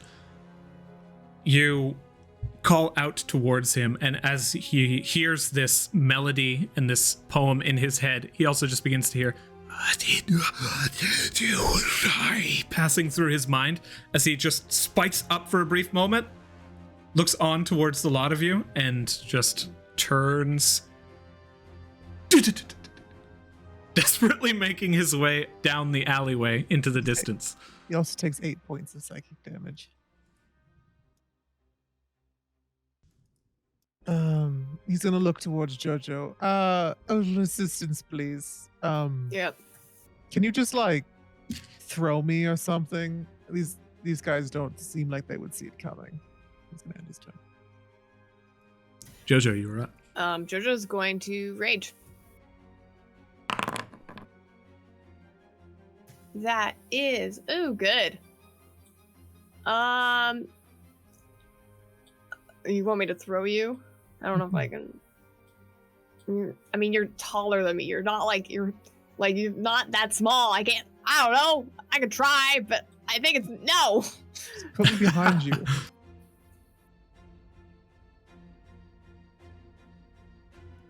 I She's believe gonna this would be a grapple action in order to attempt to move you back. I'm not. Shove I'm action, not yeah. doing.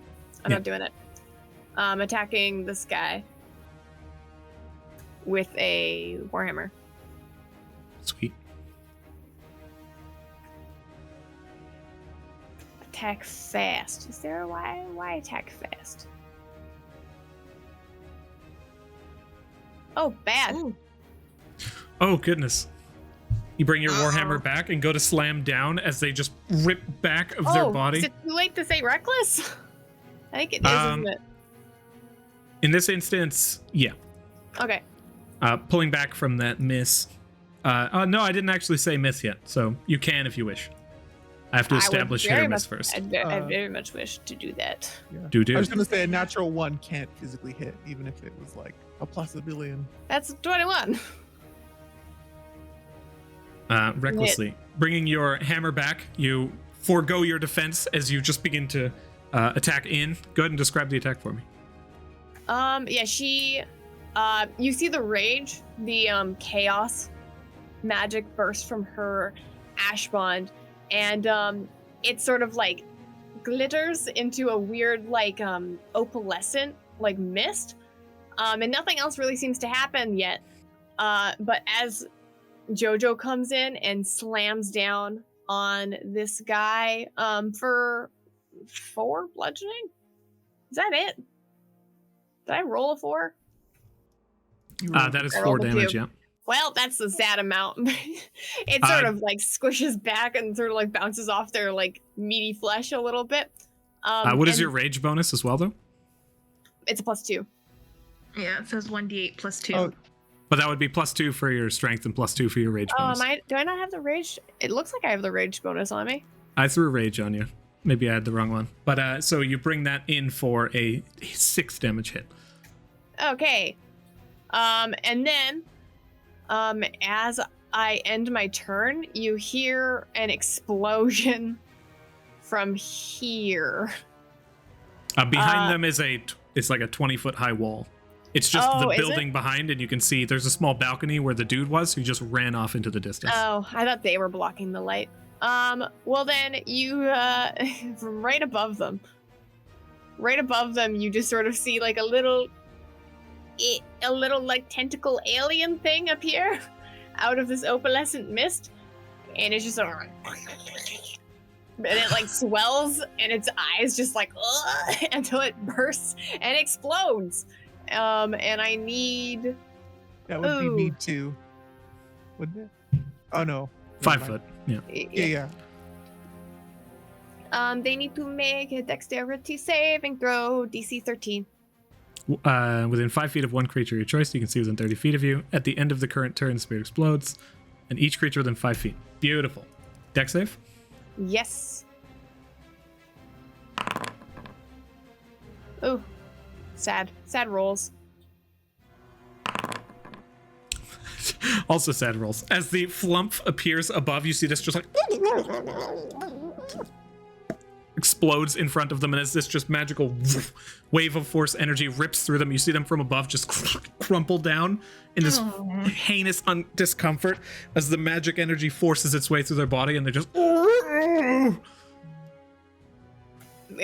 Yep, they took 1 force of flump damage. and is That's that my the end of your turn? Yep. Alrighty. Beginning of the next round. You see these 2 small creatures slowly begin to worm their way back towards their targets. And Matilda and Vincent, you both see these monstrosities move up towards you to take a chomp.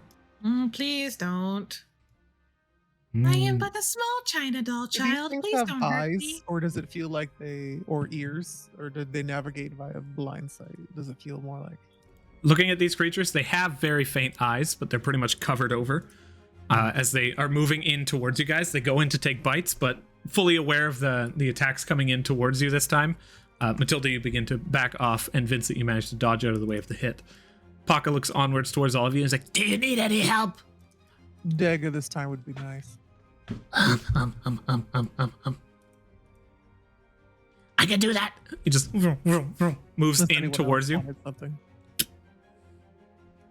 Anybody good with some caddy work? Wait, Can he move people? He can if he uses an action to attempt to move them. In a similar fashion to you guys. Vincent would very much like to be moved back. Where do you want to be moved back to? Behind where he's standing. So 30. So he can grab you and basically move you 5 feet away. Oh, it still works. Move me here. He can shuffle you over there. As Pakka moves forward, you just feel your entire body be lifted as these tiny little arms latch onto the side of you and shuffle, place you down, stands off to the side as he's like holding a little dagger in his hands. And he's like, I really don't want to be hit. Matilda, you're up. Am I supposed to see purple dude? Yeah, he's just the target's lock on. This guy currently has fled and is now outside of your range, though. Okay, that's fine. I was just wondering who that was. I was like, who is this? All right, I want to hit the little dude in front of me with the mind sliver because I looked and it says it's not a ranged spell attack, so I can hit them when they're in front of me. It is a wisdom saving or an intelligence saving. Yeah, hold on. No. And then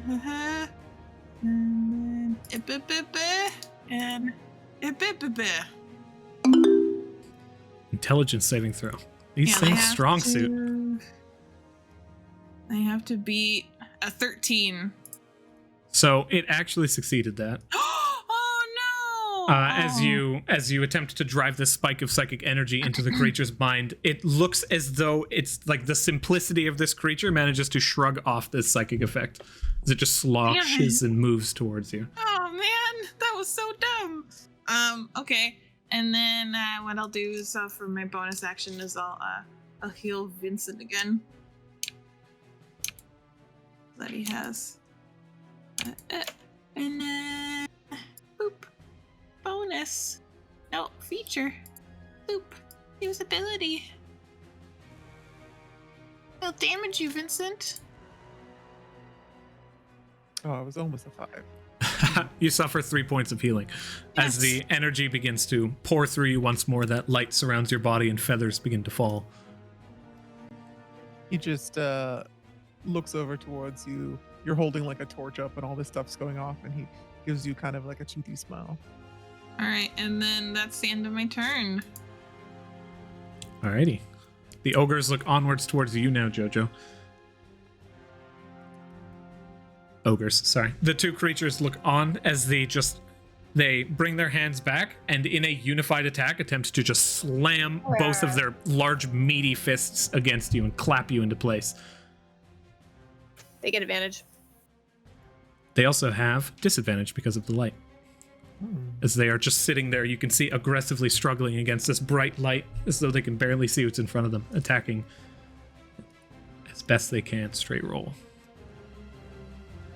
Bringing those fists back, they just slam down towards you, and you, none of them hit. How do you manage to get out of this situation? I think she just like strong arms it. She just sits there and just like takes it, like just slams down onto the sides of you, and as you struggle back against them, they bring their arms back. You see the one on the right now just scrounging down at the ground, trying to find those vials. I'm gonna go ahead and roll for them. Both of them just grabbing at the dirt and the dust. You can hear the vials ting, ting, ting, ting, being knocked around as they're just mindlessly trying to find them. You see drool begin to move down their cheeks. That is the end of their turn. Vincent, you are up. He'll look towards Pakka and be like, you might want to back up. Maybe go hide in the corner over here or something. Oh, Pakka, there's some vials. Oh, okay. You assume by his statement that you don't know what he's going to do about that. Yeah. Go ahead, Vincent. Will take a step forward and he'll look down at this thing and be like, Matilda, do you want me to get rid of this thing for you? Yes, Are please. You, okay. He'll look down and just kind of, you did this to my suit. You deserve to be less than pavement at this point. And I need it. He's extra mad at this one. He's going to do unsettling words on it. Though he's not going to waste any words. He just hears like discordant, this horrible like like nails on chalkboard sounds in its brain. So it's a -6 to its next roll. Jeez. And I need Very to make nice. a wisdom saving throw. Wisdom saving throw. These things strong suit.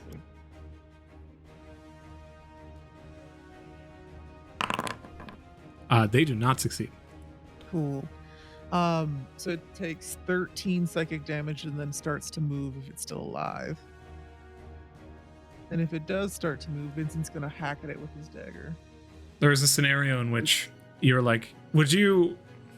no need for that one. You're just like, would you, Matilda, like me to deal with this? And then just... It explodes. Just head open, the entire body slumps to the ground and just begins to spill this black Icarus liquid.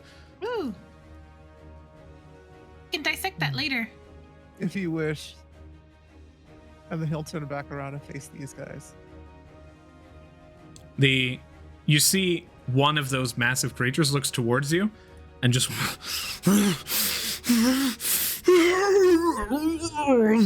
this just broken scream as the throat itself begins to close up on it and it just enters into a rage. You see tears begin to stream down its face. Oh, no. Was that its baby? Oh. Vincent, was that your full turn?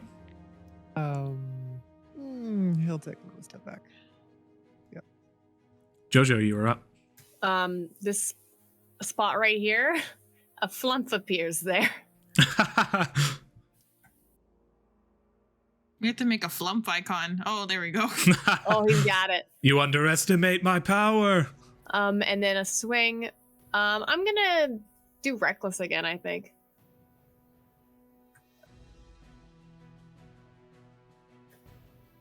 That is a 23 to hit. 23 kinda hits. As you bring your weapon back, you slam it down upon them. Go ahead and roll Oh, damage. these damage That rolls. should be Damn. a 5 damage. 5 damage? Yeah. Against the one directly in front of you? No, it's against this one. That one? And then Jojo just sort of braces as this flump beside her blows up. Oof. That's a dex save from all three, right? Yeah, and me. Oh my gosh, look at its little token. Oh, Yeah, they're weird. they're awful. They look like those things from the yip, yip, yip, yip, yip, yip, yip, yip, yip. From the Muppets. Yep, yep, yep, yep, yep, yep. The one on the right manages to dodge out of the way, Only one again? Oh my goodness. My and the rolls one are on the so left good. manages to fail severely, as just distracted by all of this searching down for the vials. The one that was enraged managed to see the flump appear in time to just bring its arms up and block a majority of the energy that rips through it. However, the creature on the right, full damage, the Full 1 damage again. full 1 damage. Just Those flumps blasted. aren't doing it for me. And then these two. Beautiful. Anything with the rest of your turn? No, that's everything. And the hit with the Warhammer was 5 damage. That was already added. Perfect. So at the end of your turn, the dead thing goes. Or not. yeah. No, it is more of a splatter on the ground than I anything should else. be Right now. doing these versatile. Oh well, from now on. This creature moves over. Actually, this flump is gone, so it would move most direct route. And just goes for a bite on your leg, Jojo. Go ahead and roll a con save for me.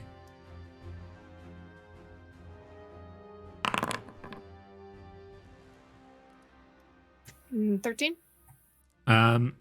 Actually, as you see the liquid begin to drip down from its maw, it goes for a bite, and you lift your leg out of the way fast enough to dodge it as it just slumps down into the ground and lifts itself once more. That is a miss. Pakka looks around. You said there's vials. Yes. Yeah, at their feet, there's vials. Okay. Please go get them. Should I drink them? No. Ah, just grab them. I don't know who they are. He just vroom, runs forward, and Uh-oh. I'm gonna roll investigation for him.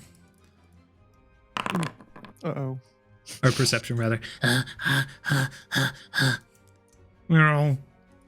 The mules do not trigger attacks of opportunity. Ah. As they run forward, rushing back to the other side, screeching against the solid ground. Okay. I don't know if I can find them. That is the end of Pakka's turn. Matilda, you're up. Okay, I move to the side. I will cast Hex. Okay, so if I have, can I bonus action and then do a cantrip or no? Like, I can't remember how that works. So bonus, basically, in order to simplify that whole system, we are just doing, you can cast no more than one leveled spell in a turn. It could be a cantrip and a first level spell, or any level spell, or like a 2 cantrips, basically. Okay. Just Cool. to simplify. Thank you. I just wanted to make sure I was understanding. All right, I am going to Hex. Hold on. I am doing it. What are you? I am trying to hex them. Right now, both Vincent and that guy are targeted. Oh, okay, that's why. Okay, now I understand. Okay, Hex. Cast spell. Adrian will apply the debuff. Yeah, you just Okay. have to hit the damage button because it needs a trigger in the chat. Okay, what? Oh, there's no damage on it though. What skill are you targeting for Hex? Strength. Strength? Okay. So let me go ahead and check this. That is a... Put a curse on a creature you can see until the spell ends. You deal an extra X to it. Disadvantage on anything. Oh, there is no save. Nope. Neat. Nope. I like that a lot. Okay, As so- you bring the hex in, you hex their strength, and you can see as it just begins to sap away at the life of them. Their entire body begins to move as though covered in this faint purple energy that seems to sap them. Okay, and then I'm also gonna firebolt them. Does that hit him? 22 hits. Go ahead and roll damage. Okay. Okay, and then they take extra hex damage. Ooh, 7's think- already rough. So go ahead and roll 1d6 necrotic. Okay. D6. Roll. 6. Oh, shit! You're rolling so much better than me. Ooh, you just, as this hex bears down on them, looking forward, they can just still enraged in their face. You blast it with this necrotic damage and it reels backwards. You blast it with this fire damage, it scatters across its face, and then the necrotic sets in as it just begins to distort. You can hear like just crackling within its own body, and then looks down towards you guys, bloody, eyes bleeding, nose bleeding, face bleeding. Oh, please. Falling out towards you. No! Can I insight? I guess that would be an action. Don't make me empathize with them, Adrian. So in instances of reactionary rolls, because I found it to be really weird that we had insight and some perception rolls to be like, oh, that'll be an action. To react to a creature that is doing something, you can totally have that for free if you wanted to insight right now. Yes, please. For example, if someone's like, I'm going to do a backflip over here, people can be like, can I roll perception to see if they did that? Because it doesn't make sense to 6 seconds later be like, I'd like to look for backflips. I would like to see if I could, if Matilda understands if I should keep killing it or not. With a dual 21 of the two of you, both of you look towards this creature and you begin to see humanoid forms in it. The way it scrounges down for the vial on the ground and the just distended, almost humanoid figure that stands before you makes you think that something was done to this thing and it was not always like this.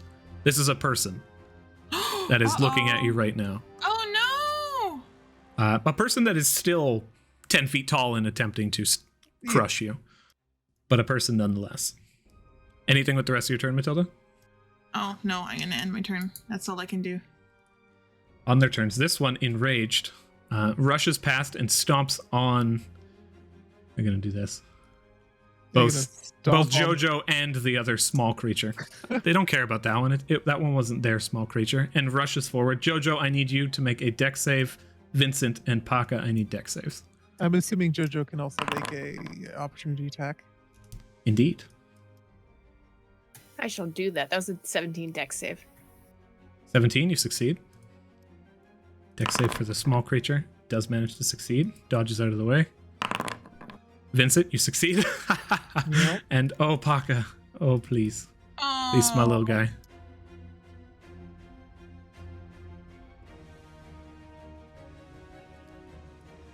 Do good. 20. Pakka manages to dodge out of the way as well. Just like blurs back as an after image. Like, I have a dagger. I'll stab you. Don't come close. as it rushes by and just stomps through, you all manage to get out of the way of its mad charge, and then eventually reaches up towards you. Vincent tries to grab you, slams into the ground, is now prone, looking out towards you. As it tries to grasp at your legs, you just move back. This creature went from ferocious to pathetic very quickly. And as it is now laying on the ground in a desperate mad rush towards you, it has not hurt anybody, so the rage also fades. It did take damage, though, so the rage continues. The other creature looks onward towards you, Jojo, and Yep. do you want to hit Jojo, or do you want to scour for that thing on the ground? It's going to take one meaty fist and sweep against the ground in an attempt to slam into you. So I need these.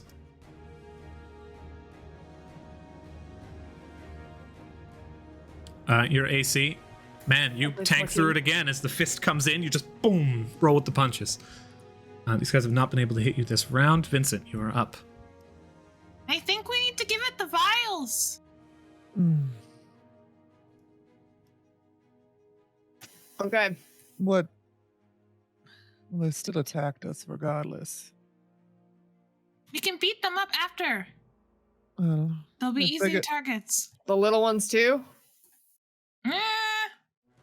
like we're still going to have to kill something, or they're going to keep attacking. There's not enough vials to go around. Well, we'll kill the little thing after. Well, it ate half of my side, so pardon me if I don't wait. Taking that into account. So this thing's like prone at my feet. Yeah, it's currently slammed down, chest in the ground, and is scrounging around to try and hit you. Okay.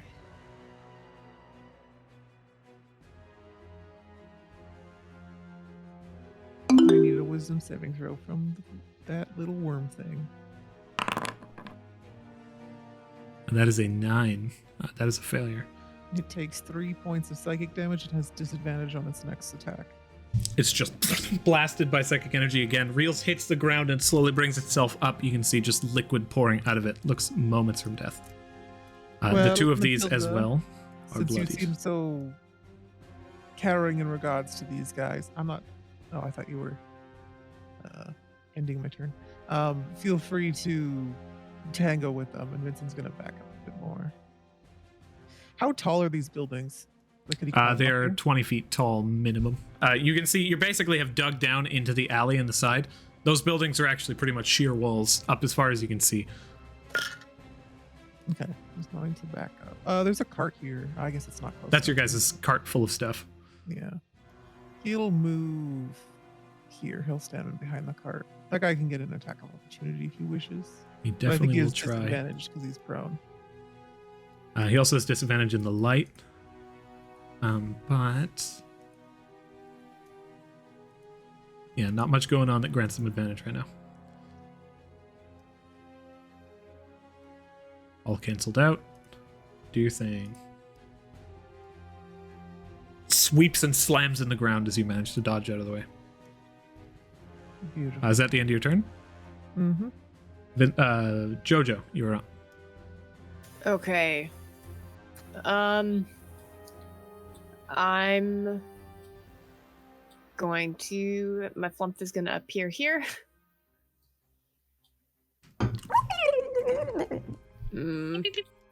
Can I? Yeah, I'd like to do investigation. About. Do I think that these, or maybe perception? I think I might want to find the vials. Okay. In this instance, do you have dark vision? You do, I and do. you're relying on the light. Go ahead and roll perception. You do not have disadvantage. A 9? 9. Looking down at the ground, the like flickering torchlight, you're attempting to find any degree of glass that you can, and you spot a few flickers, but as the creature's thrashing around, it just kicks it off to the side, and you hear ting, ting, ting, ting, ting, as the vial bounces around on the cobble, and you lose sight of it.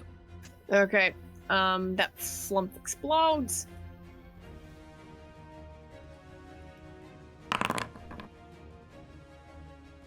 Wow, another 1. I'm gonna purposely fail this dex save so my rage stays up.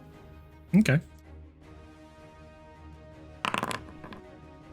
A 1. So, as the creature on the right, the flump appears, tell me what happens to the small worm-like creature on the ground. I think the flump is just like on it, and it's like as it swells, and it's like on the creature, and the creature with the teeth is just like also, and then it explodes right on its face, and done. The entire thing just flesh bag flies out and slams and sloshes into the side of you and begins to paint the walls on the side.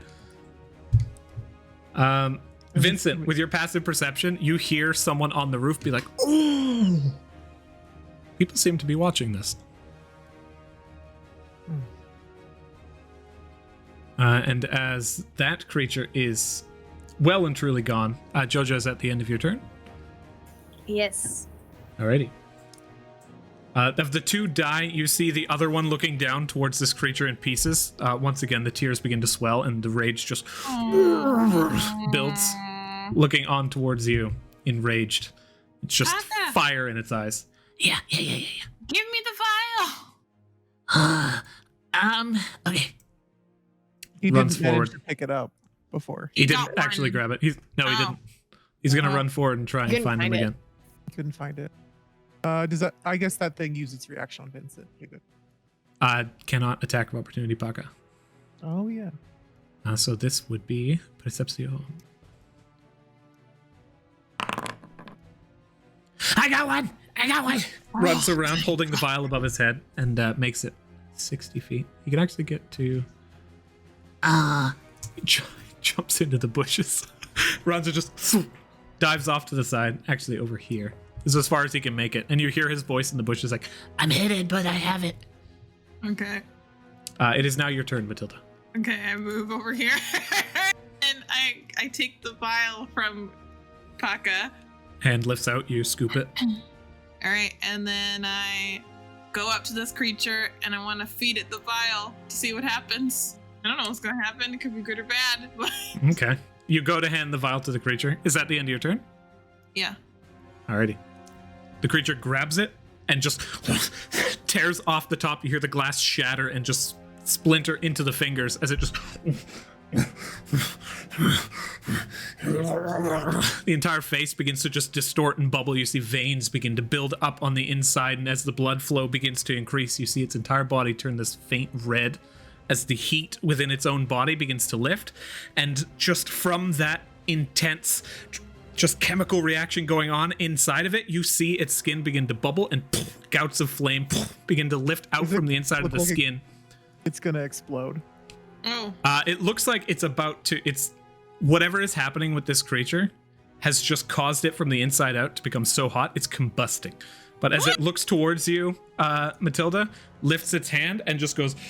Boom! Slams it down into the ground, and a gout of flame erupts from that central area as you hear its bones fracture, and the entire arm, like squeezing a sponge, releases this napalm-like blood. I need you to roll a dex save. Great. Okay. Yeah, that seems like that was the right thing to do. The guy was like, I'm going to give you potions now that will help the enemies. Please drink them. Yeah, these guys aren't coming back. Whatever's been done to them has been done. Okay. Well, I wanted to see. Yeah, experiment. Yeah. 10. I feel The like- I feel flame, like- the flame-like blood hits the ground, flies out, and just splashes onto you. Like acid begins to burn away at you. You take 11 points of fire damage. Oh no! And then the creature takes 5. And you see as it just... on saving throws. Flame begins to erupt out from its mouth and slams into the ground, slogs off to the side, is gone. Constitution saving throw God. to maintain your hex. Okay, hold on. Well, Let me. the person. I guess she could move it now that it's dead. Yeah, hold on. Wait, 17. That is 6 hit points. Owie. Oof. We don't know this. La la la la. Oh, sorry. It's okay. Oh, 6. I see. Gotcha.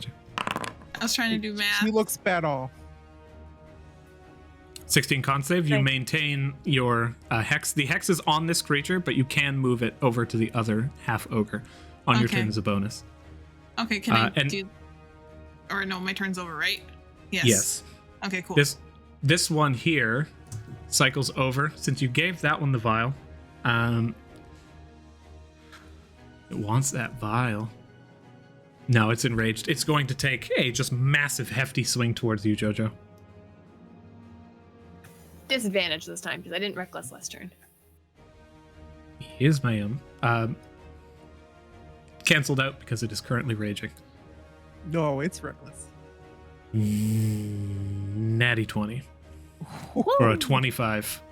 Jojo, as that fist comes up, you see the rage in the face of this creature at you having damaged its child that now lays in pieces, as far as Matilda can tell, and then brings the fist up, comes down upon you, and as you attempt to brave the hit, crumples down for 26 points of bludgeoning damage, halved to 13. The forearm shatters. The fist wraps around you and just slams you in the spine as the entire arm goes limp, and it now just carries it like a cudgel. Yeah, I think that she goes to brace and then it gets pushed into the ground and it's like the ground cracks underneath her. Yeah, just you lock eyes for a moment. That is the end of the creature's turns. It is now looking as though, as it sees you survive that blow, it's looking down towards the ground and trying to scrounge up for that vial. Vincent, you are up. Is there space in this cot to stand on top of it? It's full of stuff, but you can absolutely comfortably stand on it. Okay.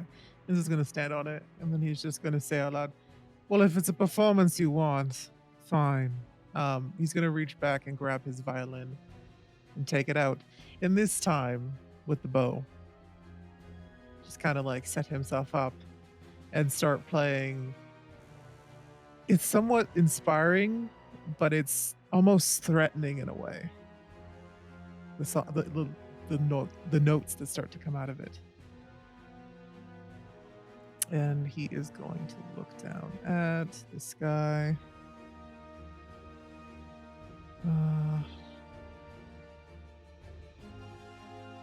Yeah, I'll do that. Did you want a riff to play here? No, it's fine. I don't have anything that matches this tone. So I am going to do unsettling words. Just switch it. Yeah, I'm in. I got -4 to his next save, and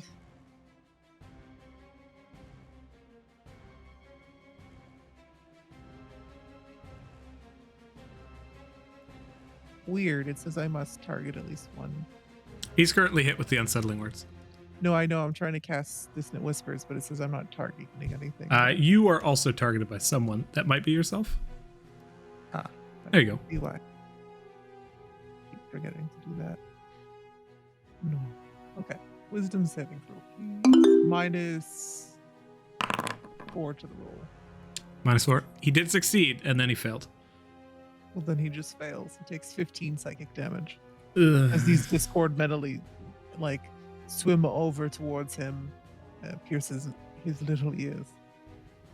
Psychic damage? Oh, okay. Mm-hmm. As you strum this... It's not a strum. The worst violin player ever. Now, as you begin to play, you bring out your violin and you carefully begin fucking rocking as you strum out this discordant violin melody that floats through the air, pierces into the creature's mind. Tell me what happens.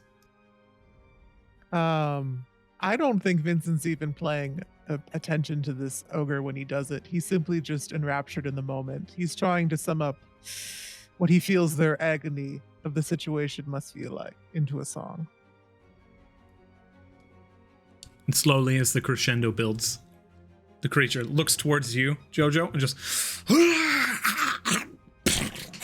Oh, dear. brings itself down to its knee and just slams down forward towards you. Do you dodge out of the way? Yeah.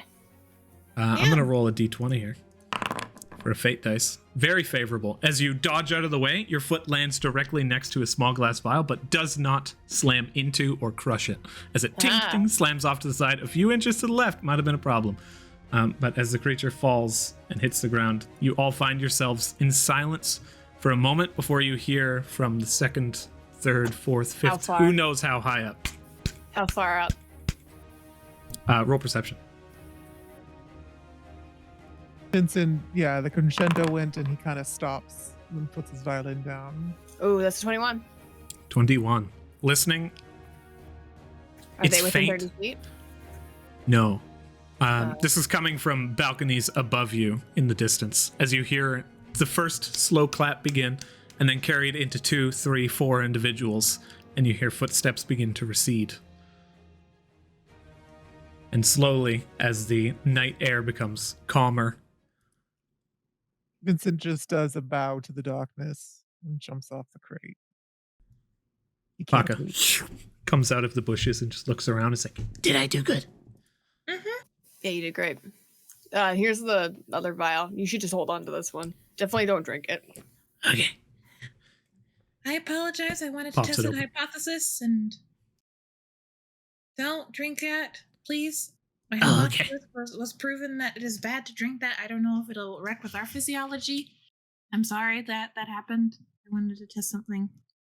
As Vincent strolls up, he's just like, it's fine. It's we were able to put them out of the misery at the very least. And he looks up at nothing. Seems we were put to some sort of test. Feel like. I'm assuming we passed. I will give you this, Jojo. With your 21, as you glance up, you do see you see silhouetted figures in the distance, and what you do make out upon them, though they wear dark clothing and they stand as nothing but silhouettes against the dark background of the night, you do spot the glint of a mask on several of these figures' faces. One of which seemingly something like a butterfly, another like a jester's face, another one like a theater mask, almost like a ballroom, you see, of these people staring down towards this display that has just occurred. It's almost like we're in Masks District. That's fair point. As you look, the sound of everything has settled. You do look forward past the bodies of these just slumped creatures and the steel cage that is now just resting upon the side alleyway.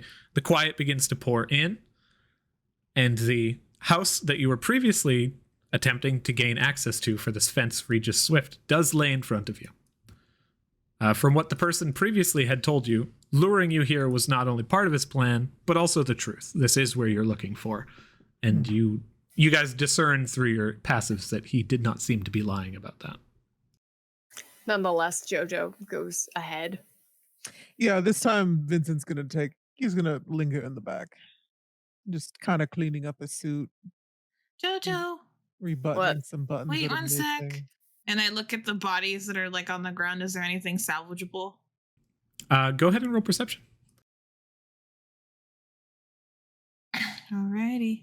Come on. You can do it.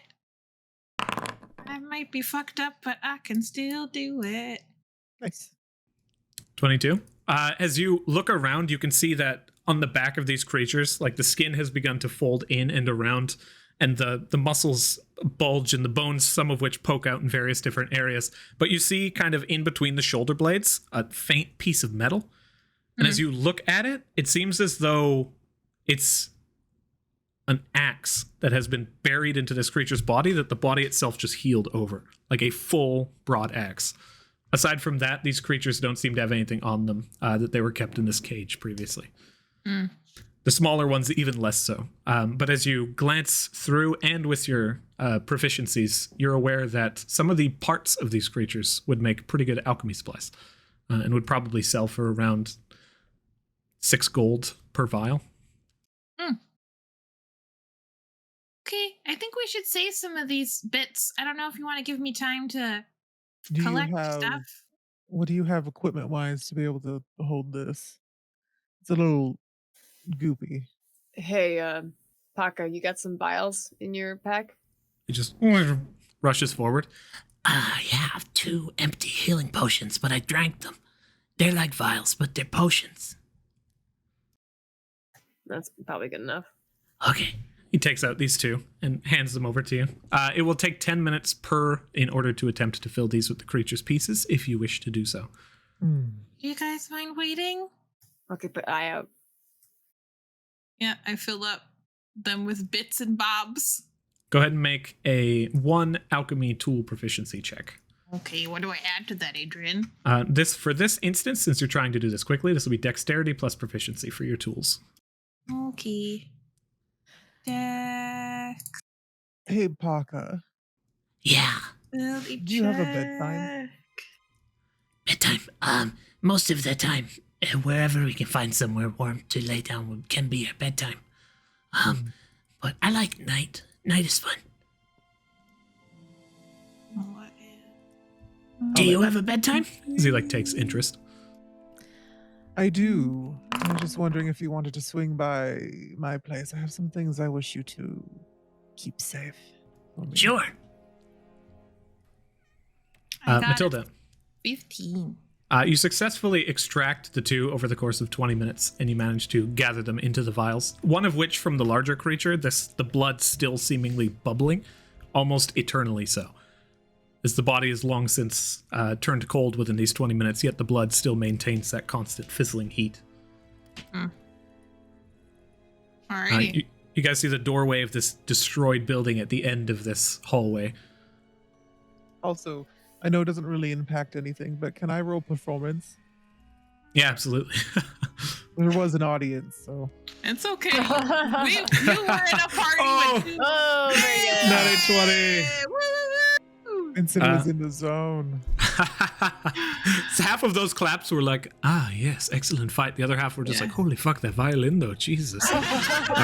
Gods, all the gods, that's beautiful. Maybe Master will want you to do some interior design or something. Why would he want me to do interior design? Because my violin music sounded good. I've heard that if you're good at violin, you're good at interior design. It's just like 1 to 1. Yeah. Anyways, I'm gonna go through this door. You walk forward. You grab the door handle, make a dexterity save. I'm just kidding. You pop open the door, pull it open, and it just No, you're totally fine. As the door slowly creaks open, you look down and you expect to see, I don't know, a floor or something akin, but you don't. There's small pieces of wood shattered out, and you can see down into the foundation, maybe 20 feet, is just stone that has been carved away to form this small basement. In front of you, what would have been the second floor is just loose pieces of wood from a destroyed interior house. Like the entire shell of the house is there. There's virtually nothing on the inside. Looking up, all that is there is a destroyed piano and some loose cloth hanging off of what was once the second floor. Below you, you can hear the sound of bubbling and like this strange whirring sound coming from the darkness below. So, homie, go. Regis, Vincent's just gonna not super yell, but just say out loud. You hear the whirring. Stop. Customers? Are you customers? Yeah. Yeah. All right. Stand back. Did I can't remember. Did Lavos say that this was like a friend? Yes. At least that's what I had written down. Is it wrong, Adrian? Now everybody make a dexterity saving throw. Oh. He did back up. He's at the back. How large area? The front door. Oh, 17. You just hear Ooh, 24. Wow, another natty. He's various on fire different right now. various different sounds of obscured machinery in the distance begins to whir and click. And as you see this just veil of darkness along the bottom, a rope begins to lift up, and in front of you guys, as all of you dodge back, you see this one loose potato sack just hit the ground and fall in front of you. And he's like, did that kill you? No. All right, you're quite skilled. Come on down. Did it hit poor Pakka? I did not roll for Pakka. Thank you. I hope it didn't. My little sweet bean. That hits Pakka, and Bean! Knock him out. no, he's bloody though. Oh no! Poor thing. But you see, as the potato sack basically crumbles onto Pakka, one hand just reaches up, and he's like, Food. grabs onto the potato and just throws it in his backpack. One after the next stands, and blood begins to drip down his nose as he just licks it. We both look like shit. It's okay. That barely hurt. Is there I any didn't more feel of it. those potato sacks around? I'm afraid I couldn't possibly afford more than one. Come on down. Just take a step in. It doesn't Can seem like there's I- stairs, but there are. Can I insight check that? Yeah, I can't see him, so I don't know if this will be a disadvantage, but At current, yeah, it's a disadvantage, just because only running by the voice is more difficult. Lavo sent us. We got some stuff to sell. Oh well, I'm glad that the trap did not harm you then. Yes, just feel free to come on down. Vincent, you actually determine that he seems to be telling the truth. As he's like, very well, please just quickly and close the door. It's drafty. It smells heinous outside. Did something happen? nothing you should worry about. Though you might need to call in some gardeners. Does anybody step forward? I think Pakka's do. just like, Yeah. I'm gonna go. and he moves Yeah. in towards the I'm entrance. I'm currently waiting for Jojo to move in. Actually, I'm- Pakka runs back and grabs onto the cart and brings it forward and is like, I will defend the cart. as Matilda, you step forward, you Yeah. enter in and you see that veil of darkness beneath you. You take a step into the open air and then another step. And as you're kind of hovering on the ground, you see your footsteps begin to illuminate a stone, not staircase, but hewn stone that has been carved out from the foundation leading down into that veil.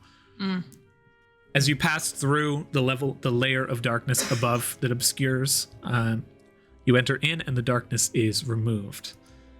The person who stands at the base, this kind of just squirrely looking human, very thin hair, ripped back towards the back of their head, the entire ground covered in both their hair and various different furs, just shed across the entire area, and this almost just... There's a laboratory in the corner. There's various different pieces of machinery, and all of this going down. He just looks towards you all. Excellent. So, Lavos, so this is the favor that he had wanted to call in, I suppose. Yeah, I guess. All He right, all told us right. to show up. I'm assuming it's there. If we do good business with you, as long as we don't encounter as much issues we did before, sure, we can do more business in the future. Did I do something to offend you? No, but I think No. your area you choose to set up did. Marcus did. Marcus, who runs or works at the shop, Very extreme. And- did he do something to you? yeah. Yes. Well, I again, we won't still pry, I don't know if suppose. that's really him. But It's not in my business to pry. I was am it here. not? He takes off these faint set of goggles and throws them down and just begins to like tick, tick, tick, pulling 3 of these small magnifying glasses out of them. Ooh. What was it that you wished for me to appraise? Pakka, show him all the stuff. Pakka like pops out to the side Okay, I can bring it in. as he grabs the cart and just thud, thud, thud, thud, thud, brings it down the steps, holding onto it as best he can. It just makes its way down. Oh, all right. This might take a little while. Make yourself comfortable. Do you want coffee? Yeah. If it is it fresh at the very least. Absolutely, yes. I'm not going to touch old coffee. Reaches a hand out and just begins Good. to spin this little thing that connects to an accordion that you can hear. And this tiny little contraption just breaks away from the side of the wall and just begins to thumpingly move forward. This whole Rube Goldberg machine begins to unveil until eventually beans fall and things go wild. He looks over the goods. You're a tinker of some sorts, I assume. Of sorts. Not a fan of the people, so I like to keep to myself. Is this a human or? It's a human. Although with his mannerisms, he almost doesn't seem human. It's very, very distant, very odd. And even in his movements, they're just like jerky and twitchy. So how Constantly just- do you and Lavos know each other? Oh, he found me before and was asking for a fence. Probably by similar means to the way that you had. But I happened to be under attack that day. Suspicious, I know, but I've asked myself these questions before. He continues to look at the various goods.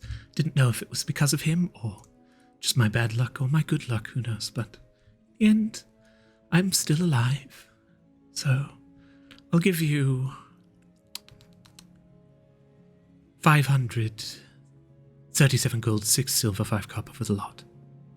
Can I assess if I think that's good? Go ahead and roll insight.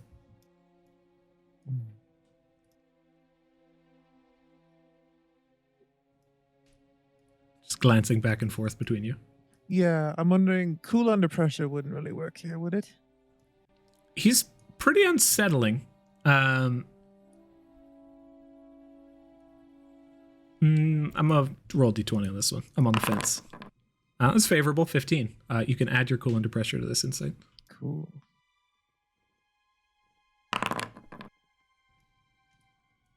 He seems to be on the level, especially with his estimations. He seems to be literally like 15, 3, 7, 14, as he's just glancing around at this entire pile. No questions asked, yes? I imagine. Of course. Of course. Like, pulls one of the just bloody, like a cufflink and throws it off to the side. It was, how much did you say, Adrian? 500 and... Let me pop back to that. It's 537 gold pieces. flat. No. 6 silver and 5 copper. The typical family rate being 107 gold would go to your family, but that's for you all to decide. You... do all families at the same rate? You seem to be quite informed. Oh, I've been in this business for quite some time. I turn towards Jojo. You guys don't have any issue with that price, do you, I assume? No. No. Most excellent.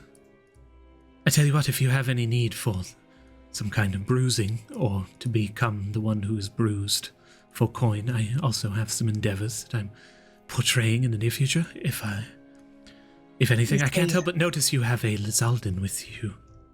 Yes. Yeah. You treat monsters relatively well, do you? Or is he your slave? No. Small, This is weak. Pakka. He's one You're of our taking family. advantage of him. He's well, He's one of our family. yeah. We also have a goblin. Yeah, she is part of our, soon-to-be party? You don't seem to be lying. Such altruism is rare. Very well. You can consider me a friend, then. It's not altruism. Looks Can I down to insight Pakka. that? Does it seem like he might not be a human, might be from the tower? For this, I would say go ahead and roll. Do you have proficiency in nature? Nope. All right, go ahead and roll insight.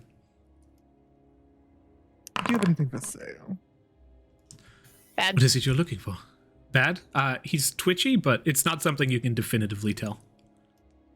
He definitely something seems odd or off. If not some kind of disease or something is affecting this individual. This deal you had with Lavos, is that a one-time thing, or are we Just one getting moment. Sales come first. Always the money first. Vincent. Yeah, was that's it? how it is. Oh, sorry. You guys never said your names. You, sir. Wine-skinned tiefling. Well, What was Bianca, it you need? Bianca feels bad now that I took it. So, but I'll do this quickly. He'll take out his book, his little dress book, and flip a couple pages. Just a couple of things I want to know, even if you don't have them. Maybe you know someone who does. To the chase, my friend. What is it you want? Time is money. The ability to enchant sounds and instruments. Or do you have any?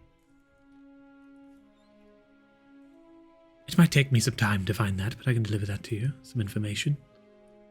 I'll much? determine the worth of such information by the time I manage to track them down. How does that sound? Cool. That sounds fine. How will you get in contact with me? I'll find you. Turns back immediately towards Jojo. And what was it that you wanted to ask me now? This deal you had with Lavos about Being a fence. Is that a one-time deal, or is that for as long as you need? Well, wherever you happen to acquire goods, so you can return to me. Most certainly, I can. You change your location every week, yeah? I do, rather often. However, here, I can hand you this. He pulls out a piece of paper and just begins to scribble random symbols on it and hands it back to you. Once again, written in that language you don't recognize, the series of S's. What language is this? This is the written form of Thieves' Cant. Mm. Is it not something that any of your family can understand? No. Interesting. Find someone who can, and you'll be able to find me at any given time. This is a lot of trust that I'm putting in you, so please remember that. It's a lot of trust they're putting into you too. So I That's think true, but I'm not you, so I can't determine your value of worth of trust based on the people that you meet. It's true. This is true. And then he looks back towards all of you. Is that it? One more thing. Do you have any do you know where I could find any of these things? And Vincent takes out actually, scrap that. Pretend that I didn't say that. Do you know where I could, or do you have any specifically? I'm not sure how difficult this would be to make, but snake's tongue and sweet oil. I have snake's tongue. Sweet oil is an extract that I would need to make, but that can be done within the hour if you wait. And how much would that cost me? For reference, these are material components. Mm-hmm. He looks at you, he says, what are the level spells? To use this in? Yeah, second level spells. He says that would be roughly, perhaps I could do it for 7 gold pieces. How have I ever seen like just sweet oil around in shops and stuff, or are these things like hard? That's just called, like, snake's tongue is a plant, and sweet oil is like an oil extract from various different pieces of X and Y. But it's not really, it's not hard to get, but you're just having him make it is why he's charging you. It seems like quite a bit just from your passive insight. I'll pass, actually, sweetheart. I had a change of heart. Oh, thank God. I'm so busy. Okay, well, I guess I'll see you around. Very well. Goodbye, my best friends. I'll give the giant sack of gold. Hey, our Pakka. Sign of trust. Hold on to this and don't give it to anyone. We don't say you can have it. Okay. In the bag. Looks around. I like this place. He turns around. He says, "Wait." Hands each of you a cup of coffee. Thank you. You can leave now. Is it in those like to-go cups? It's like in these small. It almost looks like prison cups, just like metal handle, barely kind of bolted in. Vincent, is there like sugar and cream around, or no? Or only get to drink these black? They were black. Do you want sugar? I can handle it like this. He'll take a sip. Is it okay? It's black coffee. Whether you like black coffee or not, it's actually not bad. Like, whatever coffee machine he has is not the worst. But he looks towards you guys as he says, well then, again, give some thought to, giving people a bruising if you ever are in looking for work. And if one of you wants to learn how to read Thieves' Cant and also to deliver it, I can be of use to you there as well. Yeah, I'll keep that in mind. I go Excellent. to offer to shake his hand. Backs away. Oh, Brings sorry. his hands together to his chest.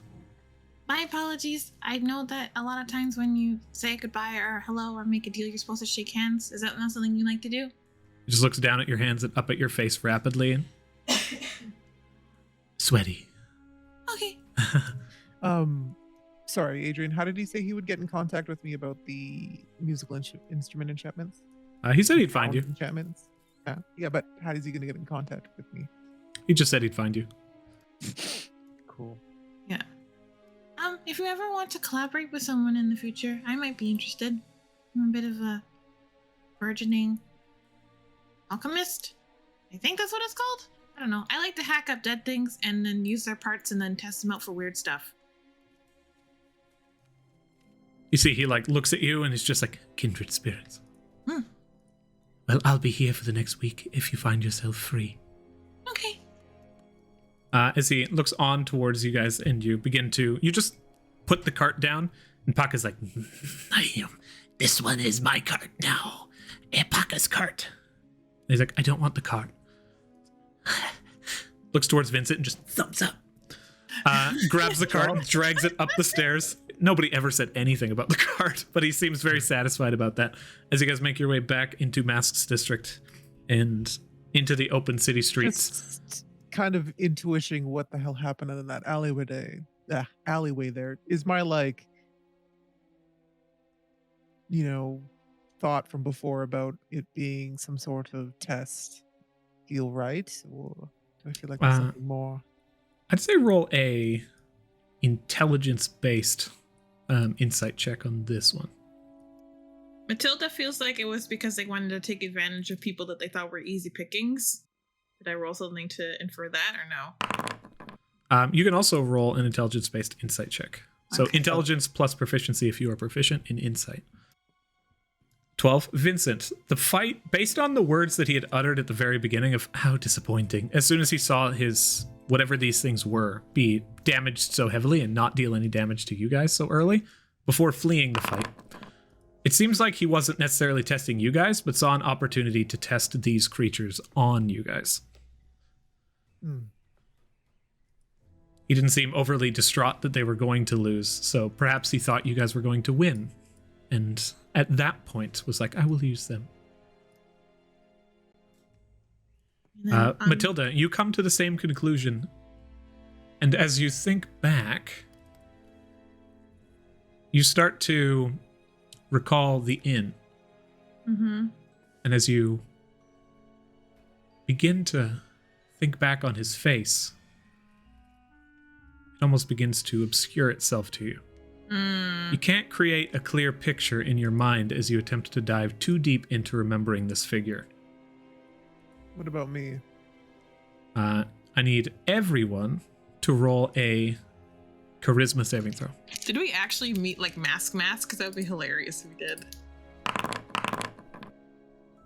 Ugh, 9. Come on, Matilda. I don't Yeah, quite have my Matilda. resistances yet.